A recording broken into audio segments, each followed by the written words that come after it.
OTB AM. This is OTB Sports Radio. All right, 7:30 on this Wednesday morning. You're welcome along to OTB AM. We've got a big show coming your way. We've got Dublin's Brian Howard. We've got Kieran Donaghy. We've got Mayo's Dayna Finn. They're the GA voices coming up between now and 9:30. But Kenny Cunningham will be leading the way in about 15 minutes' time because, boy, oh boy, is this a wobble from Liverpool Football Club. Tommy Rooney, a very good morning to you. Morning, Eoin. Maybe Liverpool will never win a game again. That could be it. Like, it's 3 defeats from 4. This is just remarkable. Really, it kind of is. Like unprecedented for one of the greatest teams we've ever seen. The whole FA Cup thing obviously does not matter one bit. It matters somewhat. It kind of mattered last night. Well, it certainly mattered that they were 2-0 down because Jurgen Klopp brings Roberto Firmino and Mo Salah off the bench. You wonder why they didn't start the game if he was really going for this. It certainly garnered a hell of a lot more importance after what happened at the weekend and after, I would say, what happened against Atletico. It's a more important game than a Premier League encounter this weekend, I would have thought. But yet, he didn't start his full team. Maybe he felt that the kids deserved a chance after getting them this far in the FA Cup, and I think that's fair enough. But I still think you have to ask yourself the question, how do we arrest this wobble? And when you're going to Stamford Bridge, playing your best starting team is probably the best way to start a wobble, or to arrest a wobble. And maybe playing someone like Alisson would have been the way forward at the very least. So you think they should have played the full team last night and rested players against Bournemouth who were struggling at the weekend? I think if it comes to it, yes. If it comes to it, yeah. Atletico is obviously the biggest game on the horizon. Yeah, like I think Atletico obviously is the best game on is the biggest game on the horizon. There's no question about that. I just think that when you lose your unbeaten record at the weekend, when that invincible tag has gone out the window, you suddenly turn to your two other targets, which is the FA Cup, which is the Champions League. No question about it. If they beat Atletico and they progress, everything that happened last night is background noise. It doesn't matter. It's actually kind of, if they're going to make a good tilt at this Champions League again, last night will be just a footnote in what was an insignificant wobble because they will be back on track next week. I'll be honest, I was a little surprised that Van Dijk started and Mane started last night. Just going off what Klopp has done over the last number of weeks. Did you expect him to... I was surprised he played such a strong defence. Like Robertson, Van Dijk and Gomez are all there, 3 out of 4. Maybe he looked at the weekend and the lack of a Joe Gomez was one of the reasons floated for why they were so poor against Watford. I know most of the people we've had on the show have said that Dejan Lovren has been unfairly scapegoated as a result of what happened on Saturday night.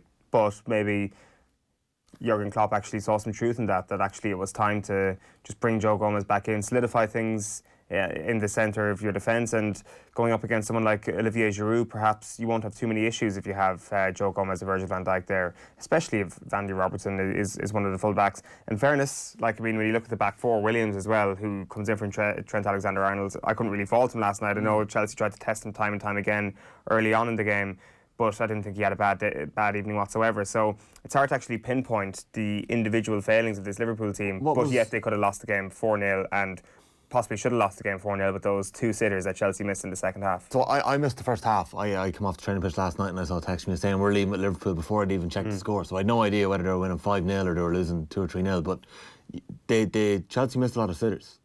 Yeah, but as I say, those 2 chances, the Pedro chance and the Giroud chance off the bar, which would have been an unbelievable goal. That was all in the second half. You had a performance last night from Ross Barkley, which we haven't seen in quite some time. It's like there was eyebrows raised when he signed for Chelsea. You look at this Chelsea team at the moment and you wonder if he will be there for the long term, if these kids turn out to be as good as they turn out to be. And then, yesterday, he was possibly the best player on the pitch. Now, I know Billy Gilmore got the Man of the Match award, the 18-year-old football manager, Regen, currently playing for Chelsea Football Club. He looked exceptional, Gilmore. He does. He's 5'5", 18, as I said, and looks... to be fair, you're actually surprised that he's 18. You're like, this kid is clearly 12. Like, wow, how is he even actually allowed onto a senior pitch? And it just a proper... I don't want to say a holding midfield masterclass, but there was a lot of the defensive attributes on show, especially in that first half. And he was interviewed by the BBC afterwards, and they were like, Gary Lineker, Ian Wright have been singing your praises up in the studio. This kid is 18, he's never seen these guys play. He's they're good players. It means a lot for me to get compliments from them. Yeah. But this guy, I think he really kind of made his name in the Toulon tournament in 2018. for Scotland, of course, and has just been spoken about glowingly in terms of sources from Chelsea over the last few years, given his chance because he's good enough. And now we see that he has arrived. He was absolutely brilliant. He looked really assured, yeah. He really did. But I still think... I saw. But I still think Ross Barkley was possibly the best player on the pitch. Barkley, Barkley's form in early 2018 kind of got him back into the England setup, and he's playing quite well. And in this season, it's been touch and go again. But what a goal! Like the drive to take him from, deep in midfield up to strike that ball into the back of the net. It was Rooney-esque. But he just doesn't show it often enough. No, he doesn't. The worst thing that can possibly happen for Liverpool at this point now is Manchester City win the Champions League. Right. And the FA Cup. So the FA Cup and or the Champions League. If they go on to do that this season, that's a disaster for Liverpool because... So you're saying the treble? A treble? It will be a treble if they obviously won the FA Cup and the Champions League. But I think even the Carabao Cup and the Champions League, all of a sudden then you're talking about Manchester City having had this amazing season when Liverpool were supposed to be the only English football club that we were supposed to say good things about this season. It was looking like a terrible, terrible year for Manchester City. Now, I'm not saying they're going to win the Champions League, but you look at the situation, first of all, that they're in their tie, hugely positive, will probably go through. Then you look at the state that Barcelona are in. Juventus did not look good in their first leg. Bayern Munich have looked outstanding, and who knows where Liverpool are going to be at after their tie against Atletico, potentially not even in the competition. So there was certainly a lot more hope for Manchester City to go on and win this competition, and you just wonder how the view of the big teams in English football changes if that is how the year ends up, because we still know Liverpool are going to win the Premier League. We'll be comparing them in the same season to a team who potentially might do a double. So it's going to be very, very interesting few weeks, and it just heightens the importance of Anfield next weekend. There's every chance, and I suspect this will happen. It will be another famous night at Anfield, and Liverpool could beat them 2 or 3-0 and will progress through. Wednesday night against Atletico, and the ship has just turned around and we're fine. So it's the 4th of March. City are playing Liverpool in the Etihad on the 5th of April.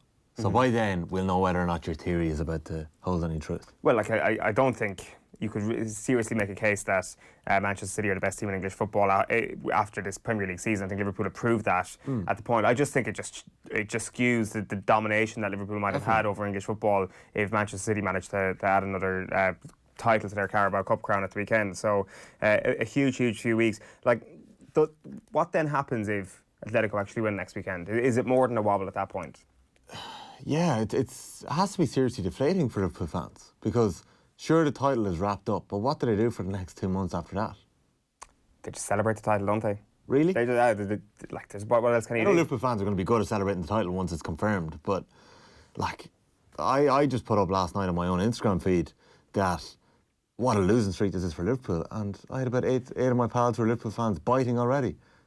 It's been quite precious. I think most of the people will say that it's a wobble, but I think anybody who's saying that it's a losing streak or will they ever win a game again, we're obviously joking. It's 3 from 4. You've got to allow people to sort of find the funny side in all of this as well, given it was such a flawless start to the season. And I will say, let's cool the jets until the Atletico tie is done, because really this is what this entire month revolves around for Liverpool Football Club. But it's been a very, very interesting couple of days, that's for sure. Let's just bring you through what's happening this morning in the world of sport. Liverpool is a top story this morning, really. A third defeat in 4 games has cost them a place in the FA Cup 6th round. It was Willian, in goals in either half from Willian and Ross Barkley, giving Chelsea a 2-0 win at Stamford Bridge. Then some of the other games last night: Newcastle beat West Brom 3-2. You also had Republic of Ireland striker David McGoldrick opening the scoring for Sheffield United. They needed extra time to win 2-1 at Reading. Now, Tottenham manager Jose Mourinho says Troy Parrott will be on the bench for tonight's FA Cup 5th round tie with Norwich. Manchester City are awaiting Sheffield Wednesday. We'll come back to that Troy Parrott story very shortly indeed, because there's some interesting audio on Troy Parrott. Meanwhile, Leicester welcome Championship side Birmingham to the King Power Stadium, and then the quarter-final draw will take place after tonight's games. In rugby, Ireland's that's the Six Nations meeting with France could hinge on a meeting scheduled to take place in Paris today.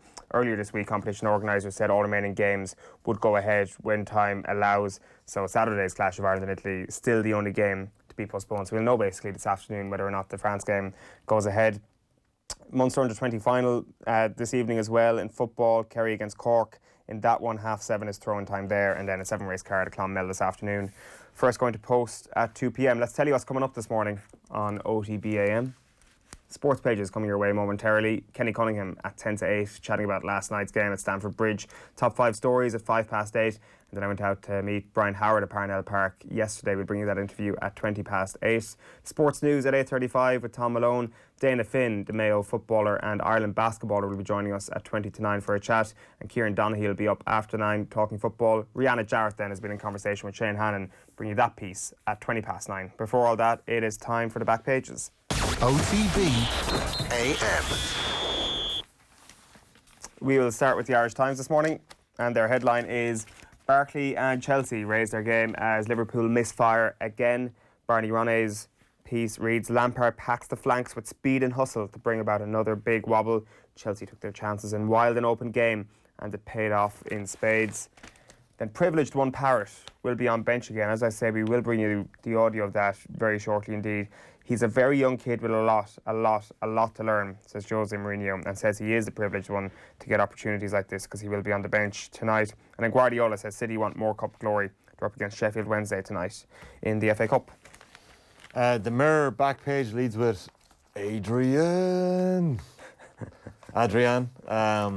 Calamity keeper puts Klopp's Reds in a rocky situation as Willian and Barkley deliver knockout blows and dump Poole out of FA Cup. Also, Mick McCarthy will not alter playoff plans yet. Must have been a bit of an odd afternoon for Mick McCarthy yesterday. Going to a draw for a competition he won't be managing in? Receiving the draw, the teams in it, and trying to make comment about something that he's not going to be involved in, yeah. And also, brawl blown out of proportion. GA do not need to take action. Dublin star Brian Howard insists the Omagh Tunnel brawl has been blown completely out of proportion. We've got Brian Howard coming up a little later this morning with you, Eoin. The Irish Examiner this morning reads, Invincible no more. Barkley's bite ends Liverpool's cup hopes. Donal Lenihan, meanwhile, is writing about a postponed game in 1985, which led to one of Ireland's best squad-building sessions. Caught in the act, Dublin's Greg Kennedy on controversy he would rather forget. He was doing the rounds yesterday, while Rickens' reward is the headline on how the Cork manager is out to make new memories. Target date, McCabe wants Ireland to find a finishing touch against Greece, and Kieran Shannon is writing about a bitter row over eligibility and how that souring Super League title chase. Inside the Irish Examiner, very quick story just to bring you because unfortunately it doesn't make our top 5 stories this morning and I'd hate to see this fall between the cracks. Cromone's Cow Splat Bingo, a chance to win some moolah. So this is something that we have covered extensively on the show in the past about different GAA clubs, different county boards who have come up with unique ways of making money for their county board or their GAA club. You can go and you can sell a house. There was a winning J1 competition brought to you. There's often quite a bit of winning livestock. Carduff had a great one a couple of years ago. Did they sell, was it a casket that got sold at the end? A plot of land It was a plot in of a land graveyard. That was it. That's a great prize. Great prize in fairness. Don't have to worry about that. Stephen Barry in the Irish Examiner this morning. A Kerry GAA club are hoping their new fundraising idea will prove a cash cow as they look to upgrade their playing facilities. There's plenty of puns in this piece. Cremone are holding a Cow Splat Bingo competition as they bid to beef up their fundraising potential. On St Patrick's Day, their pitch, more used to hosting All-Ireland winners Donncha Walsh and Sean O'Sullivan, will be transformed into a giant bingo card or a manure matrix with a cow set loose to roam the grounds. Whenever nature calls, the winning square will scoop £500, with the 8 surrounding square, the collateral damage, taking €50 each. It will take place on Monday, March 16th, where ticket holders will be randomly allocated a square number. So they've been saying they've been looking for a fundraiser for a while. Their facilities need to be upgraded. It's a great idea, they said. The community should be engaged. There you go. Cow Splat Bingo. I've never heard of that one before. It's a great idea. I've got the Mirror here. Capital crimes. Reds are repeat offenders in London. Ross Barkley celebrating his goal. Move on from Omagh Rumble. That's Brian Howard again. And then there's a photo of Raphael van der Vaart up here. Mac not distracted. Mick McCarthy won't be distracted by the growing threat to Ireland's Euro 2020 playoff with Slovakia from the global coronavirus outbreak, and then also corona shock for England's Vinopola. And just before we finish, that's Mac Vinopola has been put into self-isolation because of the coronavirus. Jose must try harder. So we're going to hear those Mourinho quotes a little later after 8 when Phil Egan's in. Daily Telegraph this morning is Blue Thunder. Willian and Barkley on target as Klopp's men slump again. You've got that McAvinapola story. And Icemen cometh. Southgate draws chance of revenge. Got the Guardian here on. Top of tune. Almiron fires Newcastle past West Brom into the last 8. Your move to Tulagi reveling in England's new role as chess master, the Mako Vinopolo self-isolation story, and also Ross Barkley celebrating that wonder goal last night. The back page of the Herald is Mick McCarthy saying the draw is good for us, but Slovakia's clash on Mick's mind as Coleman ruled out. Talking yesterday about Seamus Coleman and how he will not feature against Slovakia at the end of the month. Brian Howard says tunnel round not too bad. He's playing down the Yoma incident and pool crash out of cup. That is Kurt Zouma hugging Jurgen Klopp there. Chelsea 2, Liverpool 0, the final score last night. The Irish Sun are leading with slow and steady. UEFA will leave any decision on moving Ireland's 2020 playoff with Slovakia until the last minute. So they haven't made a call on that one yet, whether it'll be behind closed doors. Here we go again with Troy. It's Jose Mourinho, those quotes that we're going to bring you a little later. And Ross Barkley celebrating that goal last night. No treble. The London Times goes with Liverpool losing it. Chelsea inflict third defeat in 4 games for Klopp's team. And England blow as Vunipola self-isolates. I've got the Racing Post. City should hunt down Owls with ease. So that's tonight's FA Cup fixtures. That's in the back of the Racing Post. And on the front of the Racing Post, it's all going a bit too easily. Santini Gold Cup prep so smooth, says Nicky Henderson. The Irish Daily Mail goes with KO blow stuns Klopp. Barkley kills off Liverpool treble dream. Parrot blow then, writes Philip Quinn in Amsterdam. No chance for Troy unless he starts for Spurs. So he's featured in 2 different media outings yesterday. One from Jose Mourinho, one from Mick McCarthy. Mick McCarthy says maybe if he comes off the bench tonight, plays 5 minutes and scores 2 goals, he will consider him. But really no chance for him at the moment to feature against Slovakia. And decision day for France-Ireland showdown. Crunch talks today. That is the main story as well on the back of the Irish Independent. Ireland's Paris clash hanging in the balance. So today's meeting is between the French Rugby Federation and the French government. So we knew earlier in the week that the Six Nations are open to the fixture going ahead, but it's not really up to them. It is up to the government who make the final call on all of these things in terms of advising the sporting bodies. Today is when that meeting happens, so we'll know later on. And then Parrot doesn't come close to Ireland call-up for playoffs, says Mick McCarthy. We've got offtheball.com, the lead stories this morning on OTB. There's Nicky Brennan speaking last night that if a team is guilty, they should be kicked out. This is on the GA Brawls. Enda McGinley was on as well. There's the Nations League draw. There's also a story there you might be able to see. Republic of Ireland keeper Kieran O'Hara charged with biting opponents. So this story, right? A photo emerged on social media of O'Hara seemingly biting a Peterborough player, Sammy Schmodics, on the arm. Can you see that there? Mm-hmm. So he's been charged with violent and improper conduct from that incident in the 44th minute of that game. So Burton have confirmed that he's been charged with it, and he has until this Friday to respond to the charge and appeal it if he wants to. He's played every single minute of Burton's League One campaign so far this year, and has obviously played twice for Ireland under Mick McCarthy. Right, okay, Jesus. Well, more on that on offtheball.com if you want to check that out. Kenny Cunningham, we'll get his views on what happened to Liverpool last night. Another defeat, 3 defeats in 4 games. But Kevin Kilbane made his return to the football show last night, and here he is on Ireland's Nations League draw. As a footballer, if you were going to Slovakia, would you prefer to play a match in front of 2,000, 3,000, 4,000 Irish fans and the Slovakian fans, a rocking stadium, or would you fancy playing it behind closed doors, nobody in there?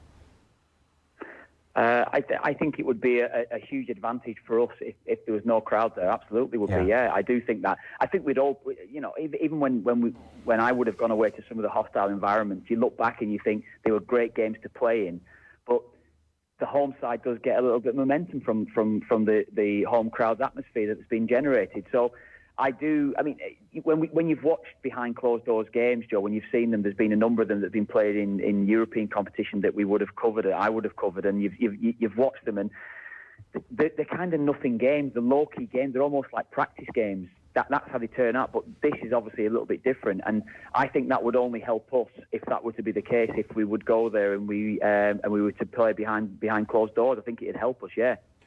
Kevin Kilbane there on last night's football show. We'll get to Ireland in just a moment, but Kenny Cunningham, we may start with Liverpool. What a wobble this is, 3 defeats in the last 4. Are you seeing one particular reason why this is happening to them at the moment? I think it's difficult to maybe just pinpoint one particular reason. Obviously, particularly last night, Klopp kind of shuffled the pack, which was pretty obvious. I think you could argue maybe a slight drop-off in performance in terms of lack of focus, which I think is almost understandable. Liverpool have been playing at such a high level now, you could argue, for the past 12 months, let alone since the start of the season. It almost wouldn't be human if there wasn't to be a slight kind of drop-off in terms of performance at times, particularly now the league is pretty much done. We all know that it's only kind of a matter of time. So I'm just hoping it's the case of the Liverpool players are just kind of regrouping almost mentally prior to this all-important Champions League return leg against Atletico next week. Hopefully that's the case. Yeah, like I'm sure they have the leaders within the group to be able to arrest this bit of a wobble. Like it might even just be, as you say, a reason of rotation in certain areas, like not having your holy trinity at the back of Gomez, Van Dijk, Alisson on the pitch, Jordan Henderson not being available in front of them. Like when things are going wrong, not having the full availability of the spine of your team doesn't help. No, and absolutely. I mean, you're absolutely right. I mean, if you wanted to target kind of key areas of the pitch, you'd look maybe the game of the weekend, Watford, Lovren coming in for Van Dijk. For me, that weakens the team. It's a fact. Not a massive drop-off, but it weakens the team. Like I've mentioned it before, Henderson doesn't play in centre midfield and hold the midfield position. From a defensive point of view, it kind of weakens the team. I think we even saw that last night. If you looked at I mean, now Fabinho gave the first goal away, but that was a little bit unlike him in possession. Kind of took a bad touch and pretty much gave the goal away to Chelsea. But that was quite unusual for Fabinho. But the second half, a couple of instances, giving away a clumsy free kick at the edge of the box, early second half, Mount hit the crossbar. And then the second goal, I don't know if you know, was when the ball was Chelsea won possession 10 yards inside their own half. Barkley had the ball at his feet. If you freeze frame the picture, Fabinho's alongside him. Basically, it's just a foot race.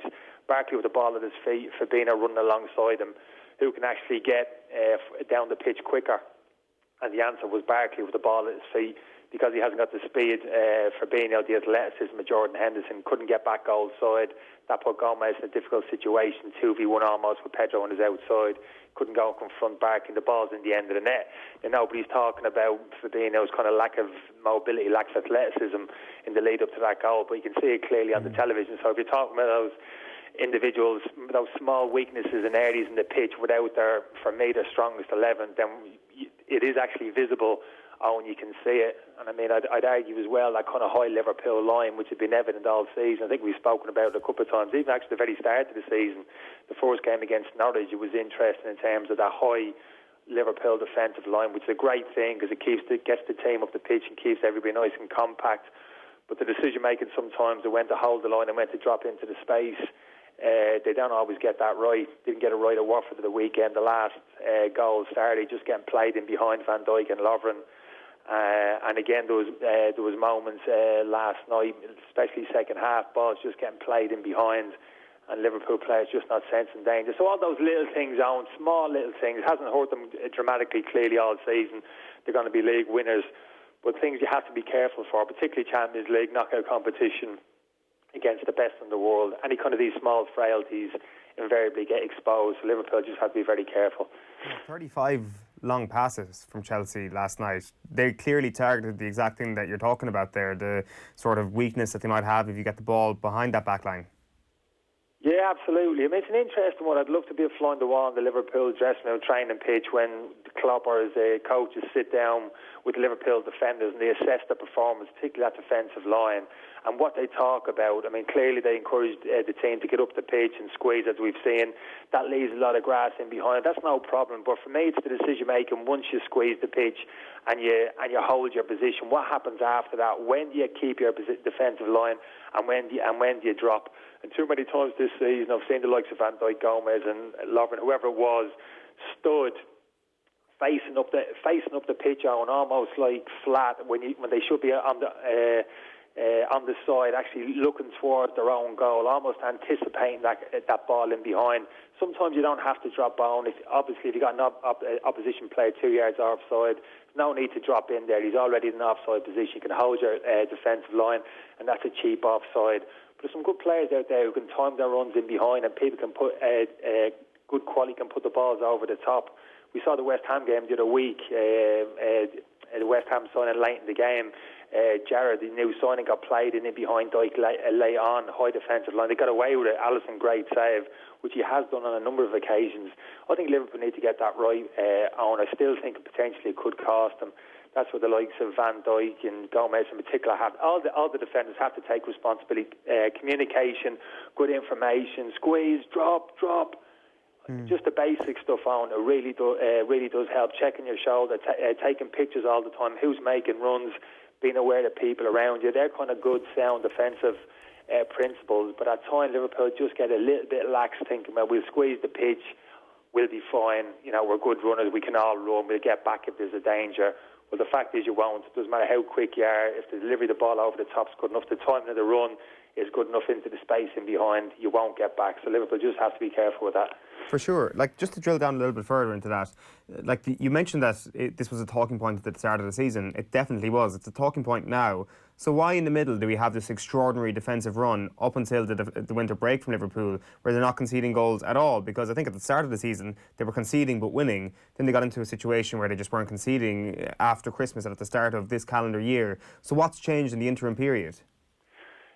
I don't think anything's actually changed, in all honesty. For me, it's been evident all during the season. It hasn't cost them hugely on in terms of, I couldn't point to like a dozen goals and say, look, that's cost you that high line. But there's been instances during games, not like countless times during every single game, but there's been moments during games where I've looked at them and thought, oof, just got to be careful there. Leaving a lot of space in behind, should really be dropping off there. And they've got away with, like, didn't get away with it at Watford at the weekend, I've just mentioned there. Nearly cost them against kind of Norwich it was a couple of weeks before. I don't know if you remember, a ball over the top as well just before they scored. And Norwich got in. Alisson pulled off a great save, like in a 2v1 situation. He clawed the ball away. So there's been just enough. It hasn't cost them in terms of necessarily points in the league, but there's been enough situations there where they just, for me anyway, looking at it, make me a little bit nervous. And I think I've always felt the competition where it would come back and hurt them wouldn't be in the league over the course of the season, where they've been too good, playing too well, scored a hat full of goals and been, absolutely relentless. But during this Champions League, the knockout stages in this Champions League, where every moment really matters, where the tie can really turn on one moment of play, where you can concede a goal and away goal, and that can prove ultimately costly. So that's where I'd be a little bit nervous. It's not been ultra-critical, Eoin. There's so many qualities that we've all spoken about during the course of the year. But you'd be foolish not to recognise just that maybe, though, that small little chink at time which rears its head across the defensive line. They need to nail that down, and I'd be hoping they'd be having those conversations around the game, certainly next Wednesday. Yeah, just to come back to your Fabinho point, Kenny, that idea of him lacking that pace going up against an opponent like Ross Barkley, how does he fix that? How does he sit deeper in midfield? Because obviously he can't fix his lack of pace against an opponent like Ross Barkley. Is it just a better position and kind of being more cautious of those counter-attacks? Yeah, better position is right, Eoin, in terms of your starting position being a little bit better. If you know you can, I couldn't run out. Wasn't the quickest over 20, 30 yards either, Eoin, don't get me wrong, but you got to give yourself an extra couple of yards. The problem with it, Fabinho, it's not just like speed, it's athleticism as well. In terms of ability to change directly, quickly, we saw that with kind of the free kick in the edge of the box. He's heading in one direction, he's going to plant his feet and accelerate in the opposite direction. He can't really do it. That's why he kind of lunges into tackles. And when you haven't got that type of pace, you really need to be switched on now in terms of just reading situations, having a really good defensive mindset, anticipating danger, putting yourself into those positions that you were talking about earlier, where you don't get exposed, where you can sense danger, where you don't have to travel too far. You can just step in and intercept. And for me, actually, I don't necessarily see those defensive instincts in Fabinho either. He's a very good footballer, technically kind of very good. He knits things together very well for Liverpool in there. But that lack of athleticism, even looking at him second half, when the ball's not near him, I'm looking at him moving around the pitch. It's a bit of an effort. He kind of drags his feet over the ground. It doesn't fill me with confidence. I do think it's massive they get Henderson back into that team for the game next week. I really do. And again, it's not shoving Fabinho under a bus. I've said this all season. Just feel as if in the big games where they need some of that real defensive kind of nous and that hold in midfield position, it's got the legs to explode over 10, 15 yards and put out forwards left, right and centre before they get at the Liverpool defensive line. Henderson's absolutely key in that respect. Hopefully they'll have him back next week. Without him, you'd have to be worried, Kenny, though, wouldn't you? And I guess if he's not available next week and they do end up crashing out of the Champions League, does it put a dampener on this whole season, Liverpool, a little bit for Liverpool? Like, granted, it's still an excellent season, and it feels stupid to say that out loud, but I suppose it's just been built up into one of these all-time brilliant seasons in terms of potentially one of the best teams we've ever seen in the Premier League era of English football. So what's your take on that? I think that's the kind of overriding feeling. I think when they get closer to the league title, when they're 2 games away, 1 game away, and the atmosphere is electric around Liverpool and Anfield, the place is going to be absolutely rocked. When that league title eventually comes, I think that'll surpass absolutely everything, any kind of little disappointments along the way, even if it's Champions League elimination before them. I think that'll override everything. I mean, the joy amongst the supporters, the atmosphere, it'll be absolutely electric. So I wouldn't go as far as to say that they'd be a real damn squib, but I just think there is a great opportunity for them on this year, which may not be there next year in the Champions League. They're going back-to-back Champions League titles. Every team playing at their best in this competition, the Champions League, at the moment, for me, Liverpool have the edge over absolutely everybody. But the Champions League at this stage of the year is always about finding your form at the back end of the season. Who can hit top level in terms of performance in kind of February, March, April, and May. And if there's a little bit of a drop-off in performance in terms of Liverpool losing 1 or 2 key areas in certain areas of the pitch, that could give the advantage to 1 or 2 of the other teams, the likes of potentially kind of Bayern Munich, even maybe Manchester City in a little bit of form going into the back end of the season. So yeah, hopefully that won't be the case. I'd love to see them hang around in the competition, Liverpool, but unfortunately you have to earn your right to get to the latter stages, semi-final and the final of the Champions League. I think they're up against Atletico next week. I think it's vital they get that strongest 11 on the pitch. If they get the strongest 11 on the pitch, I really give them the edge over Atletico. If not, and they're missing players maybe in those key areas, Henderson in particular, I'm a little bit fearful of what's coming down the road. How good is this kid, Billy Gilmore, in your opinion? Oh, wow, what a breath of fresh air, Eoin. Absolutely love watching him play. Talking about Liverpool, that kind of midfield position, like maybe slight weakness when Henderson's not on the pitch. For me, it's the biggest problem Chelsea have had all season, particularly with Kante not being playing at the whole of the midfield position, not having somebody in there who can kind of not only get on and play the ball forward, but actually quite aggressive, can make tackles, track runners, that type of all-action centre midfielder. So to see those kind of attributes kind of embodied in a little, 5'6" little street urchin was absolutely fantastic. I mean, he's only a little dot, but he scurried around the pitch last night. He wanted to get on the ball. He was positive with his passing, and he put his foot in on. He was making tackles. This young fella was amazing, tracking people, real all-action performance. It was a breath of fresh air. I didn't think he was this good. I'd heard about him. I've seen small little bits from him play. This is the first time I've seen him live from the start. Absolutely blown me away, someone so young. And it's exactly, not only that, for him personally, a great night for him personally, but it's actually exactly what Chelsea need, that all-action type of player in central midfield, because they haven't got it with Kovacic and Jorginho. They're weak in there as well, players who can't defend, can't tackle, can't track runners. It was a breath of fresh air watching this kid this morning. Lampard spoke about he deserved his opportunity. It wasn't just a case of giving the young fella a game. He'd earned it.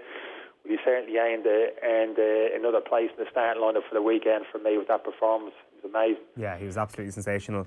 Just a quick word in Ireland before we wrap up. Kenny, obviously, Nations League draw made yesterday. We'll wait till later in the year to get your full-blown preview on all our opponents. And that the big line coming from yesterday was that Seamus Coleman is definitely going to miss the Slovakia game. It's a pretty big blow. As much as Matt Doherty is a fantastic replacement, you don't want to be losing your captain at this moment. Yeah, it is a blow. A lot of talk between potentially who would have played in that right back position, Seamus or Matt. But I think most importantly, just to lose Seamus' kind of presence around the dressing room, it'll be a blow. Owen, he's our captain, big personality around the dressing room. You can even see the way he's carried himself at Everton this year. Always hasn't been a first team regular. But you can see he's still very influential around the squad. Shows the right type of attitude, very professional. So, yeah, it'd be a little bit of a blow even not to have him around the squad. I just wonder whether he'll travel anyway. That might be the case. He may come over and be part of it. I hope that's the case. I'm sure that would help the lads. But you're right. In Matt Doherty, we have a player who's playing and has been probably for some time at the height of his game. Some of his stats in terms of assists and goals now for a full back, albeit a win back, Owen, are off the radar, and he could be a big asset for us. Yeah, in the game against Slovakia, away from home in terms of maybe slight counter-attack breaking from deep. He's as good as anybody that was raiding runs down the right-hand side. So if he does play in that right wing-back position, which is looking likely, it's going to be a massive asset to for the team during that game. He plays with such confidence, he won't be overawed by it. And his performances of late in an Ireland jersey suggest he's feeling very comfortable now in an Ireland jersey. So if that's the case, I'm looking forward to seeing him play. He could potentially be our match winner, even from that kind of right wing back position. Absolutely. In terms of match winners, then, like we've been speaking about strikers for quite some time now. Mick McCarthy says Troy Parrott's not going to get his chance. I think that's fair enough, to be quite honest with you, Kenny. But David McGoldrick scoring his first goal of the season last night, that could prove to be one of the key threads of form going into later on this month. Yeah, absolutely. I think it does help in terms of players' mindset, own confidence levels going in. I think David's Mick's a big fan of him. I think probably regardless of that goal you're speaking about, maybe a couple of goals under his belt, probably wouldn't have affected Mick's decision making, because I think he probably would have started David. He had, if fit, I think he's had a reasonably good qualifying campaign. So I think he would have started regardless. But you're right, Owen, in terms of forwards in particular, always good to have forwards bouncing into the squad in confidence, scoring goals. Shane Long, if he's included, I'm sure he will. Rich vein of form as well at Southampton's been playing very well. And Mick's got some good options high up the pitch. It'll be very interesting to see which way he jumps in terms of his selection in those kind of central and wide areas of the pitch. James McCarthy hopefully as well will be available. So that's all we can hope for, Kev. We have everybody fit and available for the game in Slovakia, and I'll be reasonably confident. I just think it's the type of game we can go there and show that kind of defensive resilience and solidity that previously, historically, we have done, and to a certain extent maybe hit teams on the counter attack, which I think we're capable of doing. So some very young players available to make inexperienced players, with young lads with some great talent as well banging on the door. So I think that actually the future augurs very well for us going forward in the short to medium term. But I'd love to see those younger players in particular get the stage to play their football at European Championships in the summer. So hopefully Mick can do the trick for us over the next couple of weeks. But I'd be reasonably confident if we can get the majority of that squad fit and available. Good stuff. Kenny Cunningham, thanks million for taking the call. Cheers, Al. Kenny Cunningham there on the line, reviewing last night's loss for Liverpool at Stamford Bridge, 2-0 the final score in the FA Cup. It is coming up to 8 minutes past 8 on this Wednesday morning. Plenty coming up over the next hour on OTBAM. Brian Howard, Dayna Finn in studio, Irish striker Rihanna Jarrett, and Phil Egan is up next with our top 5 stories of the morning. OTB AM. This is OTB Sports Radio. Greece is nasty, a bit mean, to be honest. So we have Spanish referees, and we truly hope that they can cope with that, because away we had some troubles with, to be honest, that it went a bit too far and nobody was stopping them. They have a few very good footballers, but we have more quality in our team. We have better teamwork in the sense of variety in our play. But they fight to the end. They fight to the 95th minute if necessary, and they keep going and going and going, especially when they see that they can get something. So it will be a very difficult game. It will not be easy, but I am confident that we have more qualities, and with the support of the crowd, it will lift us to such a height that I'm very confident that we can have a good result in the Telex Stadium. And what is the advice to the players if Greece are that little bit nasty and the referees aren't quite controlling it? I presume at a certain stage in football you have to fight fire with fire. No, we will fight fire with a smile. That's what we have agreed with each other. We will fight them with a smile. So we just turn around and we smile.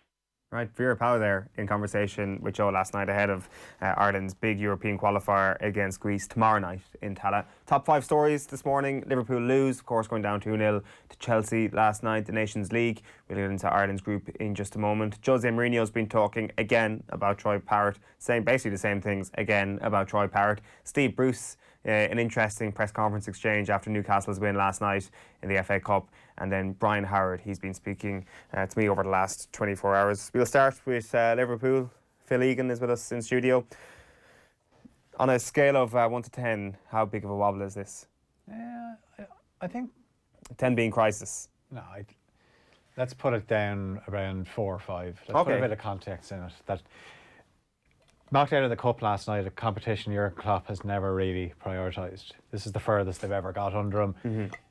I think the team they picked the day they beat Everton, a lot of people were surprised, and then obviously they got the result, a game that Everton probably felt they should have won, certainly in the first half. They come through the tie against Shrewsbury.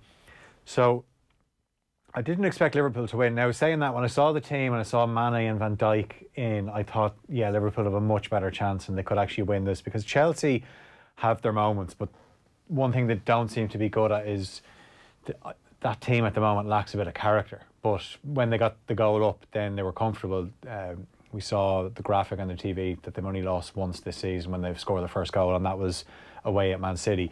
So also you realise that when Alisson's not in goal, Adrian, he's a bit of a cult hero among Liverpool fans, but he's just not that good. He's not in the same calibre as Alisson. Obviously, there's a reason Liverpool splashed the cash on a goalkeeper, because they've struggled in that position for a number of years. So you just have to look at the first goal. It was poor. Fabinho is playing like he's got 2 cement blocks on his feet at the moment. He just looks so leggy. And you think back to last season when Liverpool took time out to go on a warm weather training break in Dubai.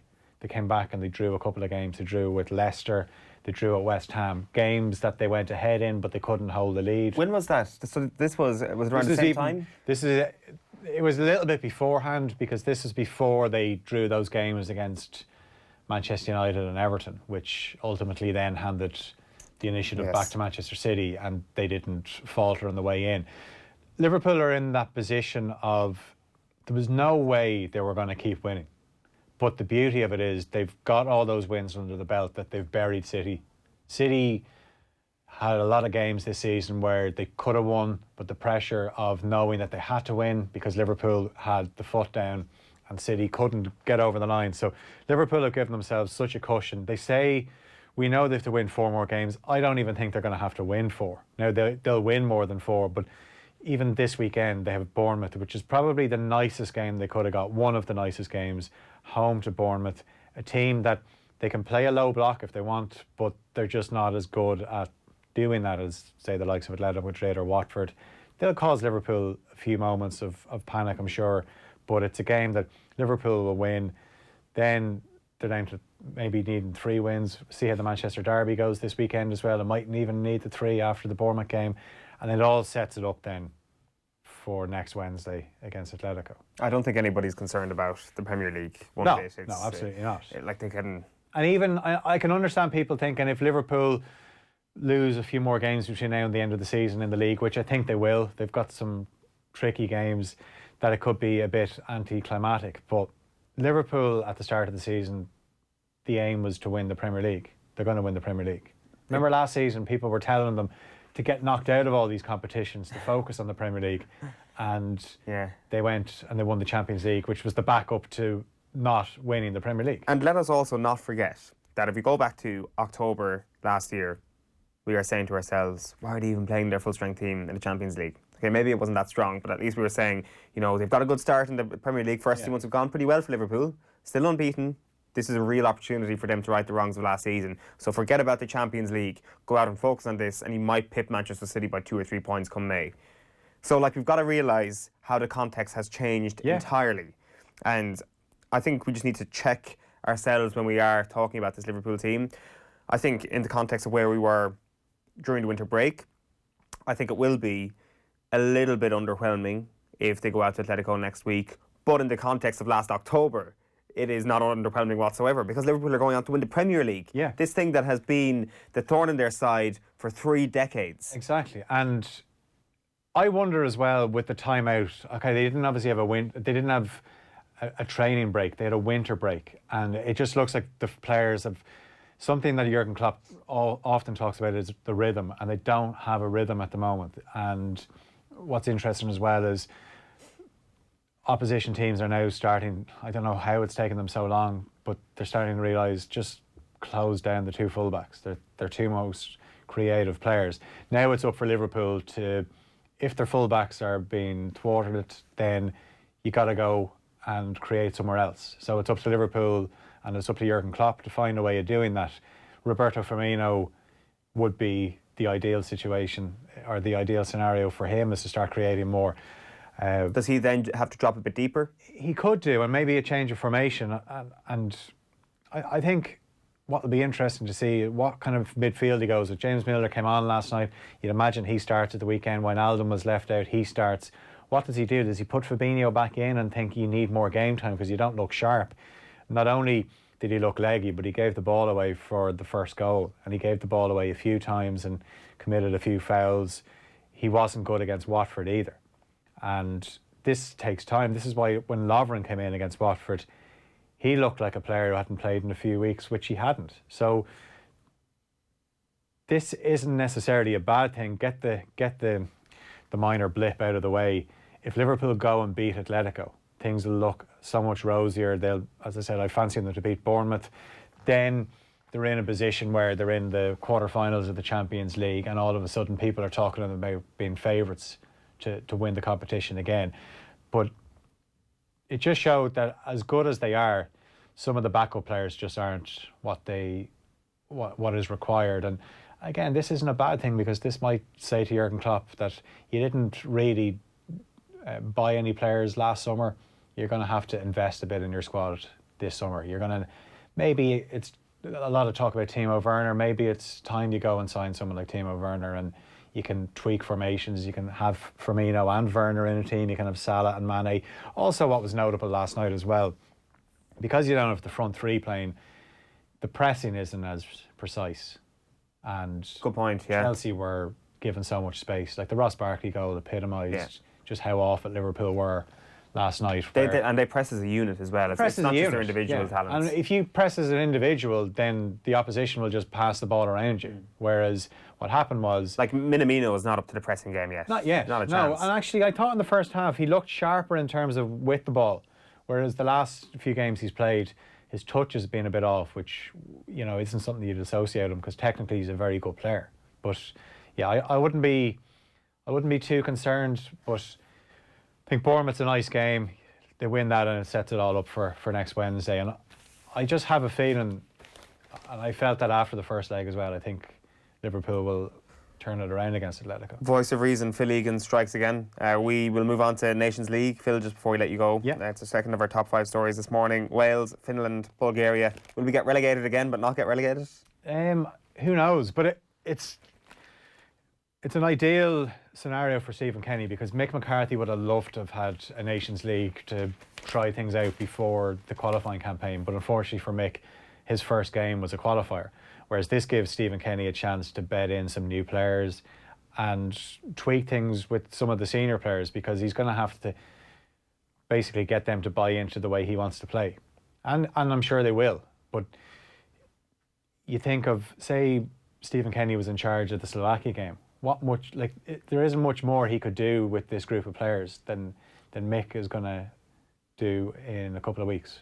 So the Nations League gives Stephen Kenny plenty of time to work on how he wants to play and bed a few of these talented under-21 players in. The only concern I have for some of these talented young players is, are they getting enough game time with their clubs? And that's always been my concern. You watch them and you think, how good are these players, but how much game time will they get?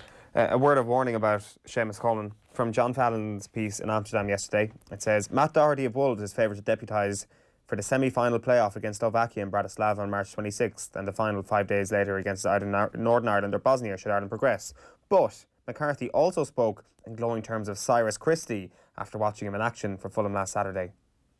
Yeah. Is there a chance that Mick McCarthy trolls us all and plays Cyrus Christie ahead of Matt Doherty at right back for the Republic of Ireland? As long as he doesn't play him in midfield. But there is something there with Mick McCarthy and Matt Doherty where I think back to the Denmark game and Matt Doherty scored, but Mick McCarthy was all about how Matt Doherty was at fault for the goal. And he mentioned it in his press conference, he mentioned in his TV interviews how I should really go in and tell Matt what a great goal he scored, rather than all I've said to him so far is you were at fault for the goal, for Braithwaite, Barcelona's Martin Braithwaite's goal. Little did we know. No, little did I know watching that. We were watching a future Barcelona star. But yeah, Matt Doherty plays a different system with Wolves, and obviously if you're playing a flat back four, Mick might be a little bit more concerned about his defensive game. But if he picks Cyrus Christie ahead of Matt Doherty, then he will be absolutely slaughtered if we don't progress. We don't progress. Yeah, it's very true. Phil, thanks for popping in. We'll chat to you again soon. It is 8:20 on this Wednesday morning. Time to turn to Parnell Park, because yesterday morning Dublin GAA announced Connecticut Sports as their official sports nutrition partner. And Raheny and Dublin footballer Brian Howard was there, and we caught up with him for a chat. OTB AM. This is OTB Sports Radio. Delighted to be joined now by Dublin footballer Brian Howard. How are you, Brian? I'm all good, thank you. So we're here at the start of March. What are you doing at the moment in terms of getting by as a Dublin footballer? Are you still kind of feeling the end of pre-season? Are you still trying to find your way into full fitness, or what are you at the moment?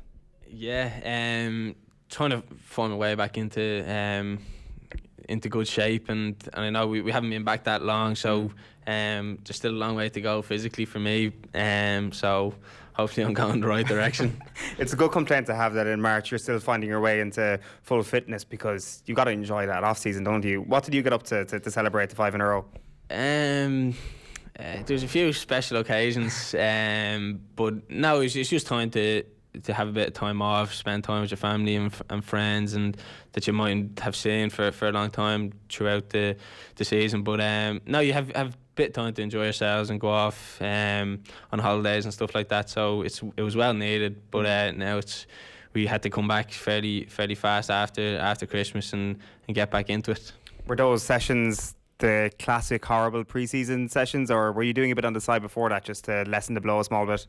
Yeah, well, I can speak personally and probably for most other players that when you're off, you're not really off. You're always thinking that you need to come back in decent shape. So you're trying to do, whether that's a few running sessions or gym sessions, you need to be taking along. And I know when you're not playing, players want to be playing, and when you are playing, you don't want to be doing all the running and stuff like that. But yeah, when you're not playing, you have to do stuff to make sure you're in decent shape. It's interesting, actually, when you mentioned strength and conditioning there, and I guess whatever gym sessions or whatever it may be in the pre-season, how that's actually changed in the last even 3 or 4 years. That I guess about, if you go 5 to 10 years ago, I think bigger was better for GAA, whereas now it seems that people are slimming down a small bit, that speed used to be sacrificed a small bit. Am I correct in saying that?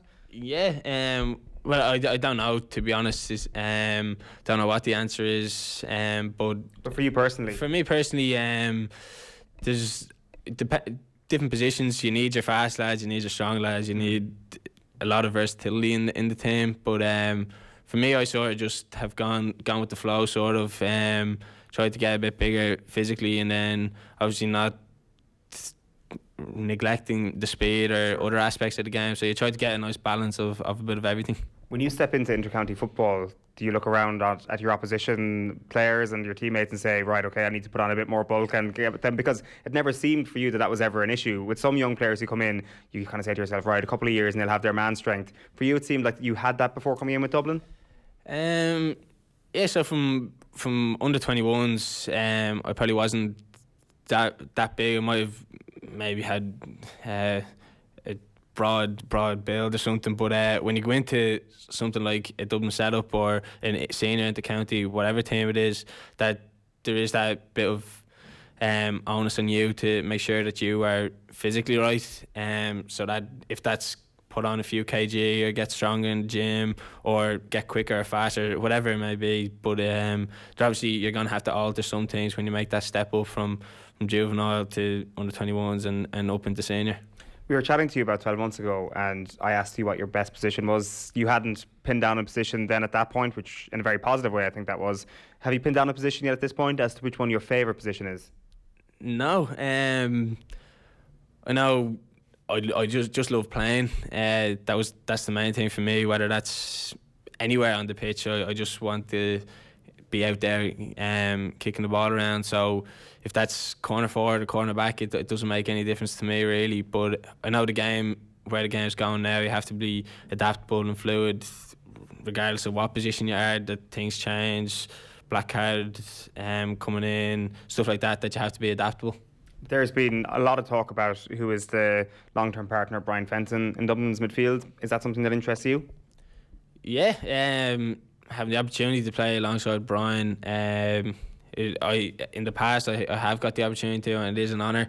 But now there's still some players to come back now that potentially could fill that role. But but that's not up to us to decide. It's up to the management, and hopefully they'll put the best player in that position. What is it like partnering Fenton in midfield? What's it like? What's he saying to you during the game, and what's the partnership like?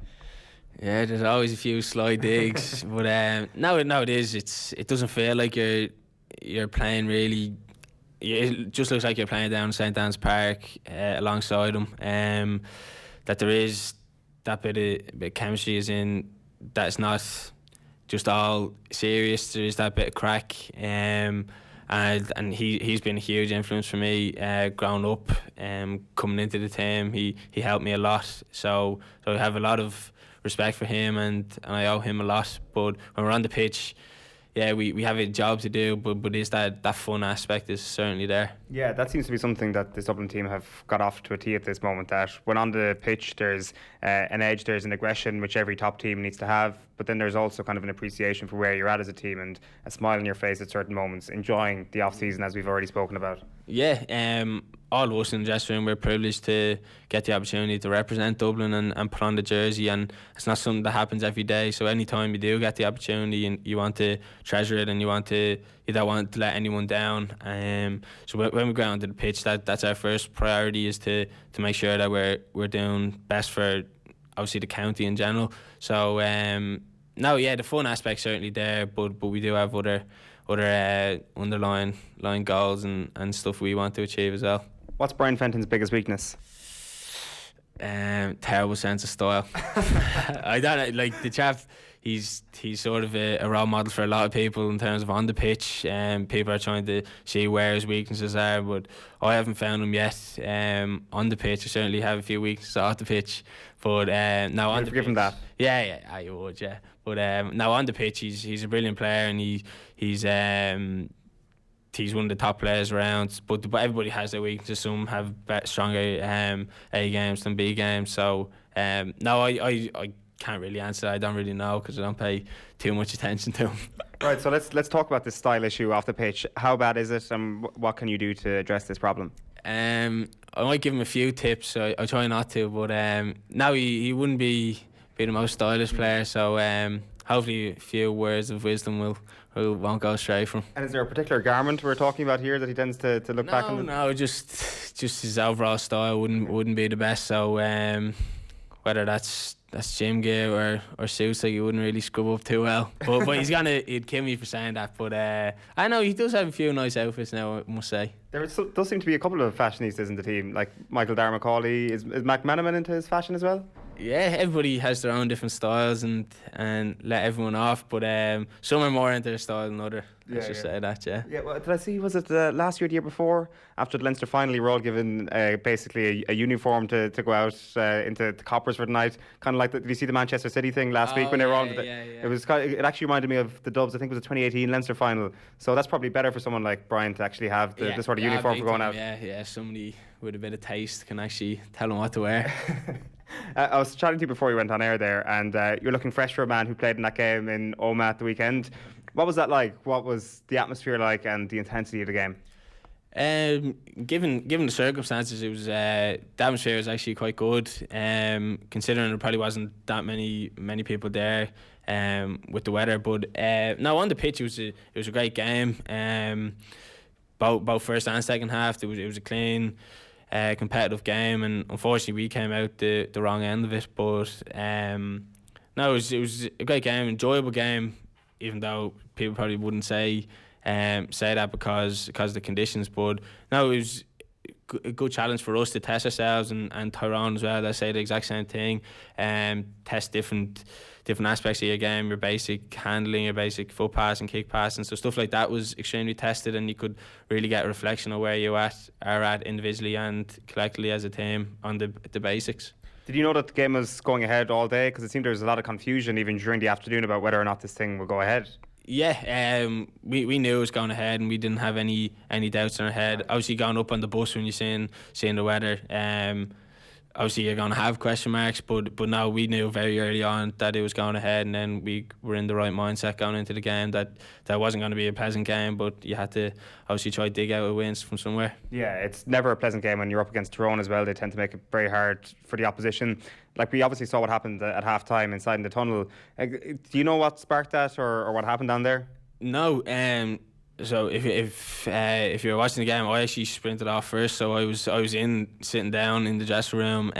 So I didn't actually see what happened. And when the lads came in, we obviously had another half. So it was straight back into the focus zone. And so you were just sitting there in the dressing room, just listening to the ruckus outside. There was a few of us had already gone in. Then obviously when you hear a bit of commotion going on outside, you went out and had a look, but at that stage whatever happened I don't actually know, was all finished. So I just went back in, and we had to focus on the second half. Yeah, it's a strange one because they often have rules that, like, one team goes off the pitch first and then the other team has to wait to go off, especially in a ground like Healy Park when it's kind of closed and confined. Were Dublin the designated team to run off first on the night?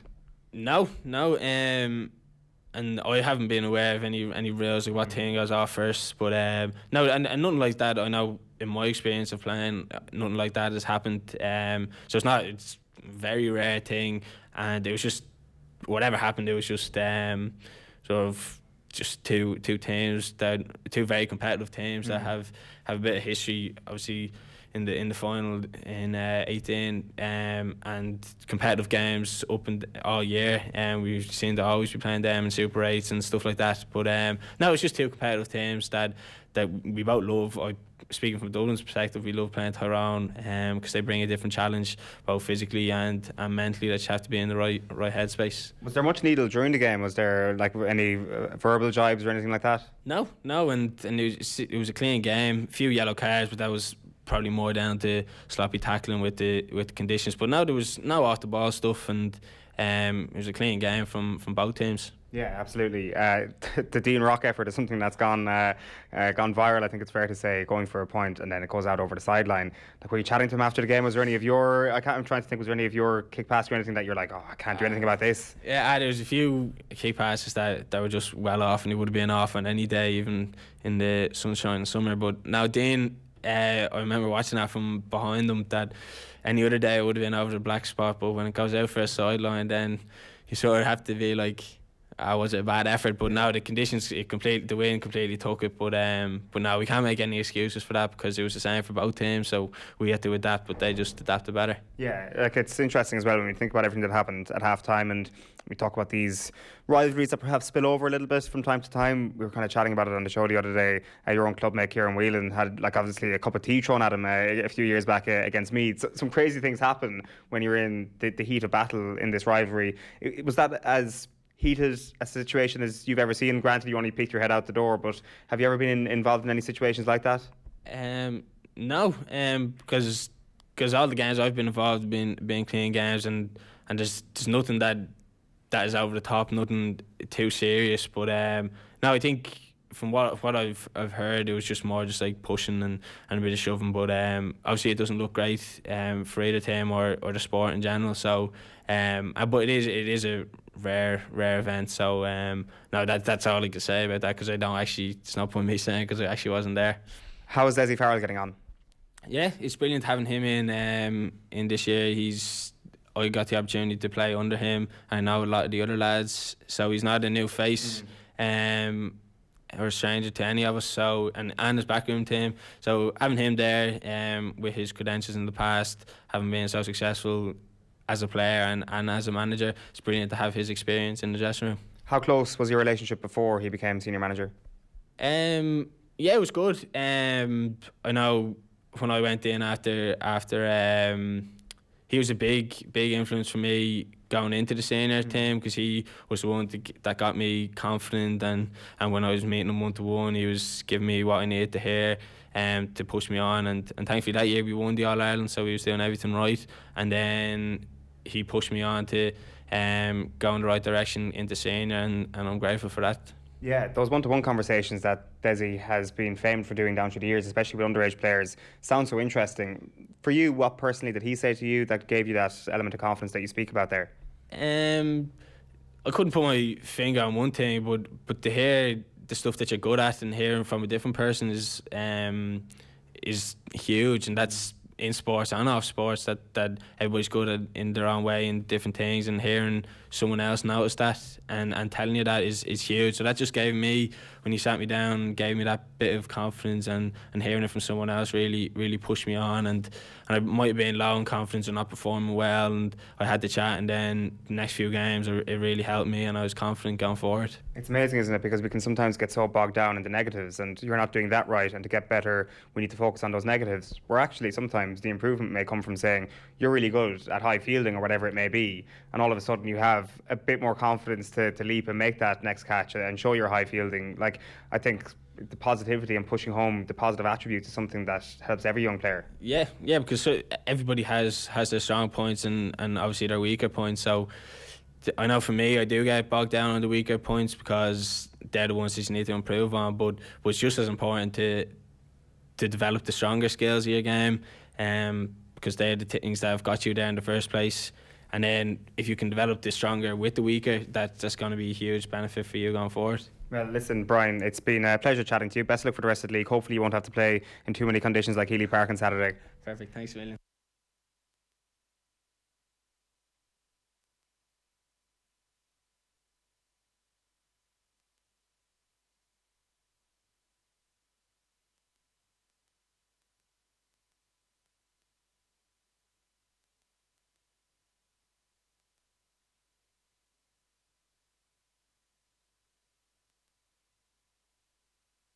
Yeah, 8:36 on this Wednesday morning. You're watching or listening to OTBAM. That full piece with Brian Howard, available now on youtube.com/Off the Ball. Make sure to check out GEA on Off the Ball if you're looking for the podcast. Delighted to say that 20 by 20 ambassador Dayna Finn is with us in studio. How are you, Dayna? Not too bad now. Mayo footballer, I should say. Marie basketballer, Ireland under 20 basketballer as well. Also, I should say welcome home, first of all. You were in Erasmus in Valencia since, what was it, September? Yeah, September. So I'm just actually home the end of January there. I had exams and then I came home, so I'm back in playing with Mary and Mayo when I can, so yeah. For somebody who's been involved with Gaelic games for most of your entire life, how does life in Valencia go? How do you adjust to life over there where there is no GA, I presume? Yeah, different, like definitely really different. I was playing with a club, Valencia Basket, and then there was actually a JA club. I'm actually not sure their name. I didn't have time to play with them. They trained during the week and there was a load of the Irish out there playing.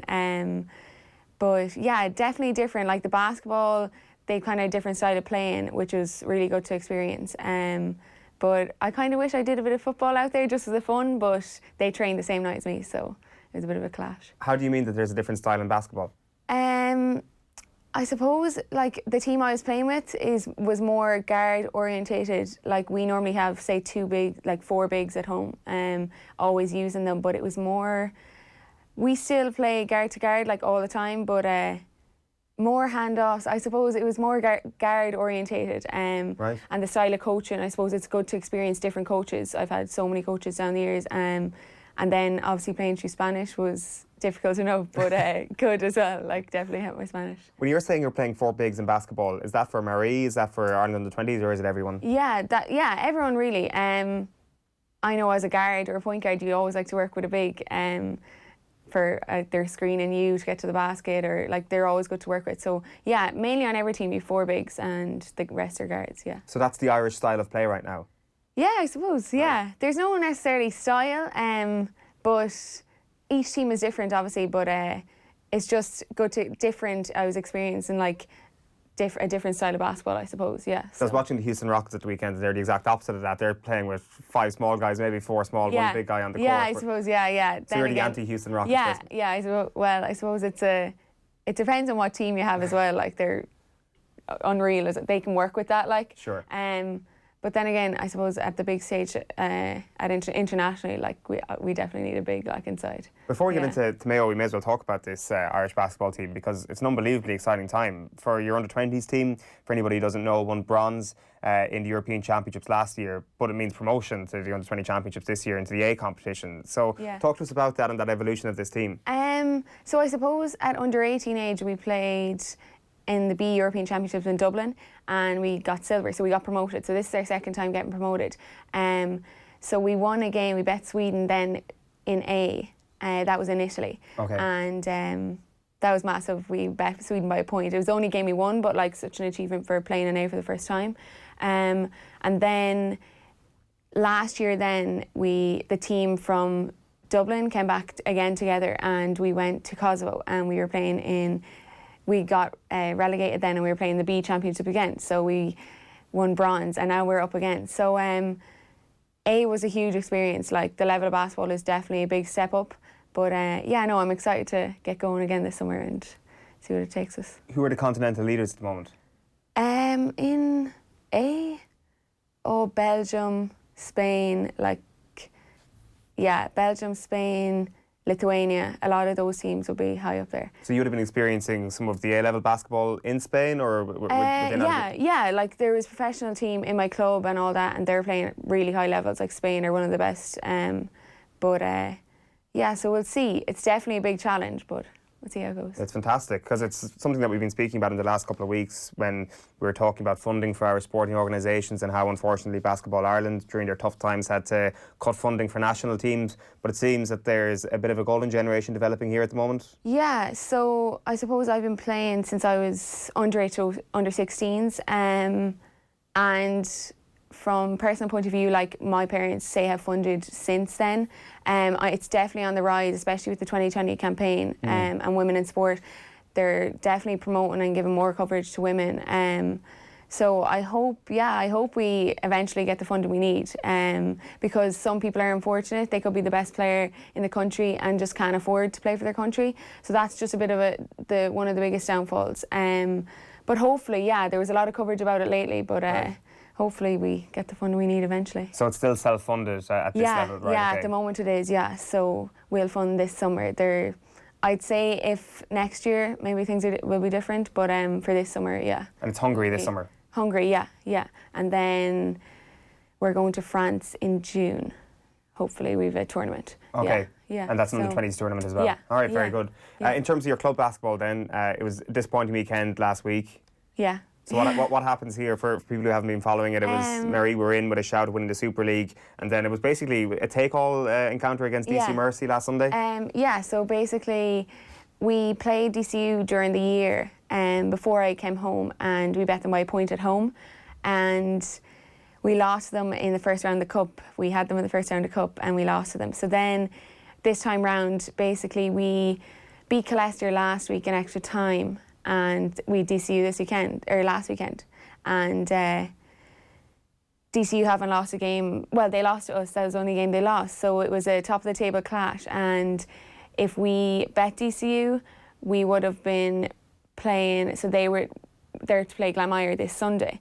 So if they lost to Glanmire, then we would have pushed up to number one on the table. But we lost to DCU, so we're still second place, which is huge for us because it's our first year in Super League.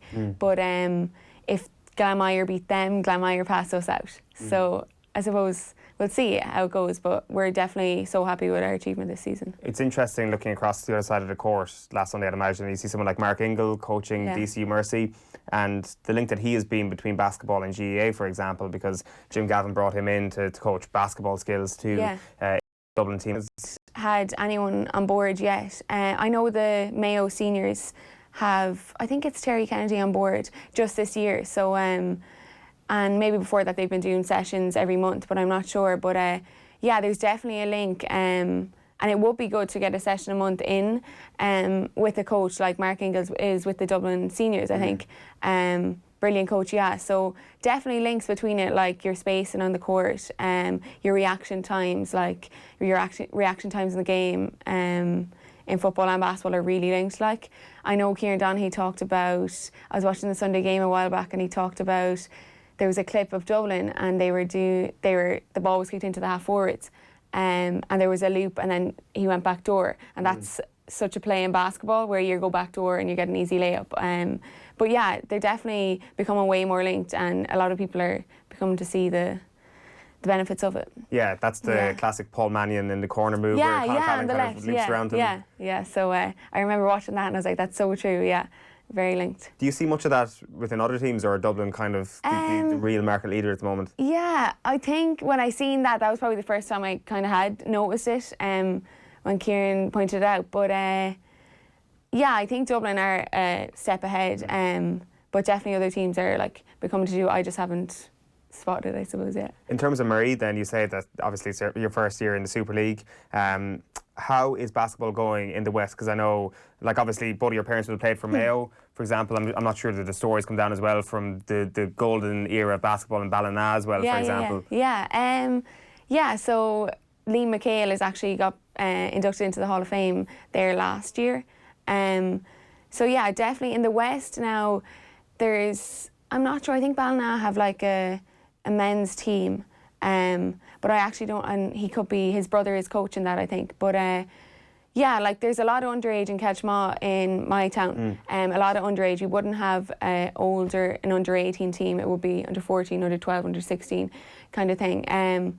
But yeah, I know, hoping that like there is something big there in the next few years with all the promotion about sport and women in sport, especially like young girls are starting to come to our games, and Mary from Ketchmaw, and yeah, no, it's definitely good to see, so hopefully it's on the rise. Yeah, on that very point, I should say that Off the Ball, our official media partner to 20 by 20, and this week we're asking you to show your stripes and make a pledge to either participate or play more, to attend more women's sports events, or to promote, discuss, like, share and follow more female athletes. And basketball is one of these things that seems to be ticking all those three boxes at the moment in terms of participation.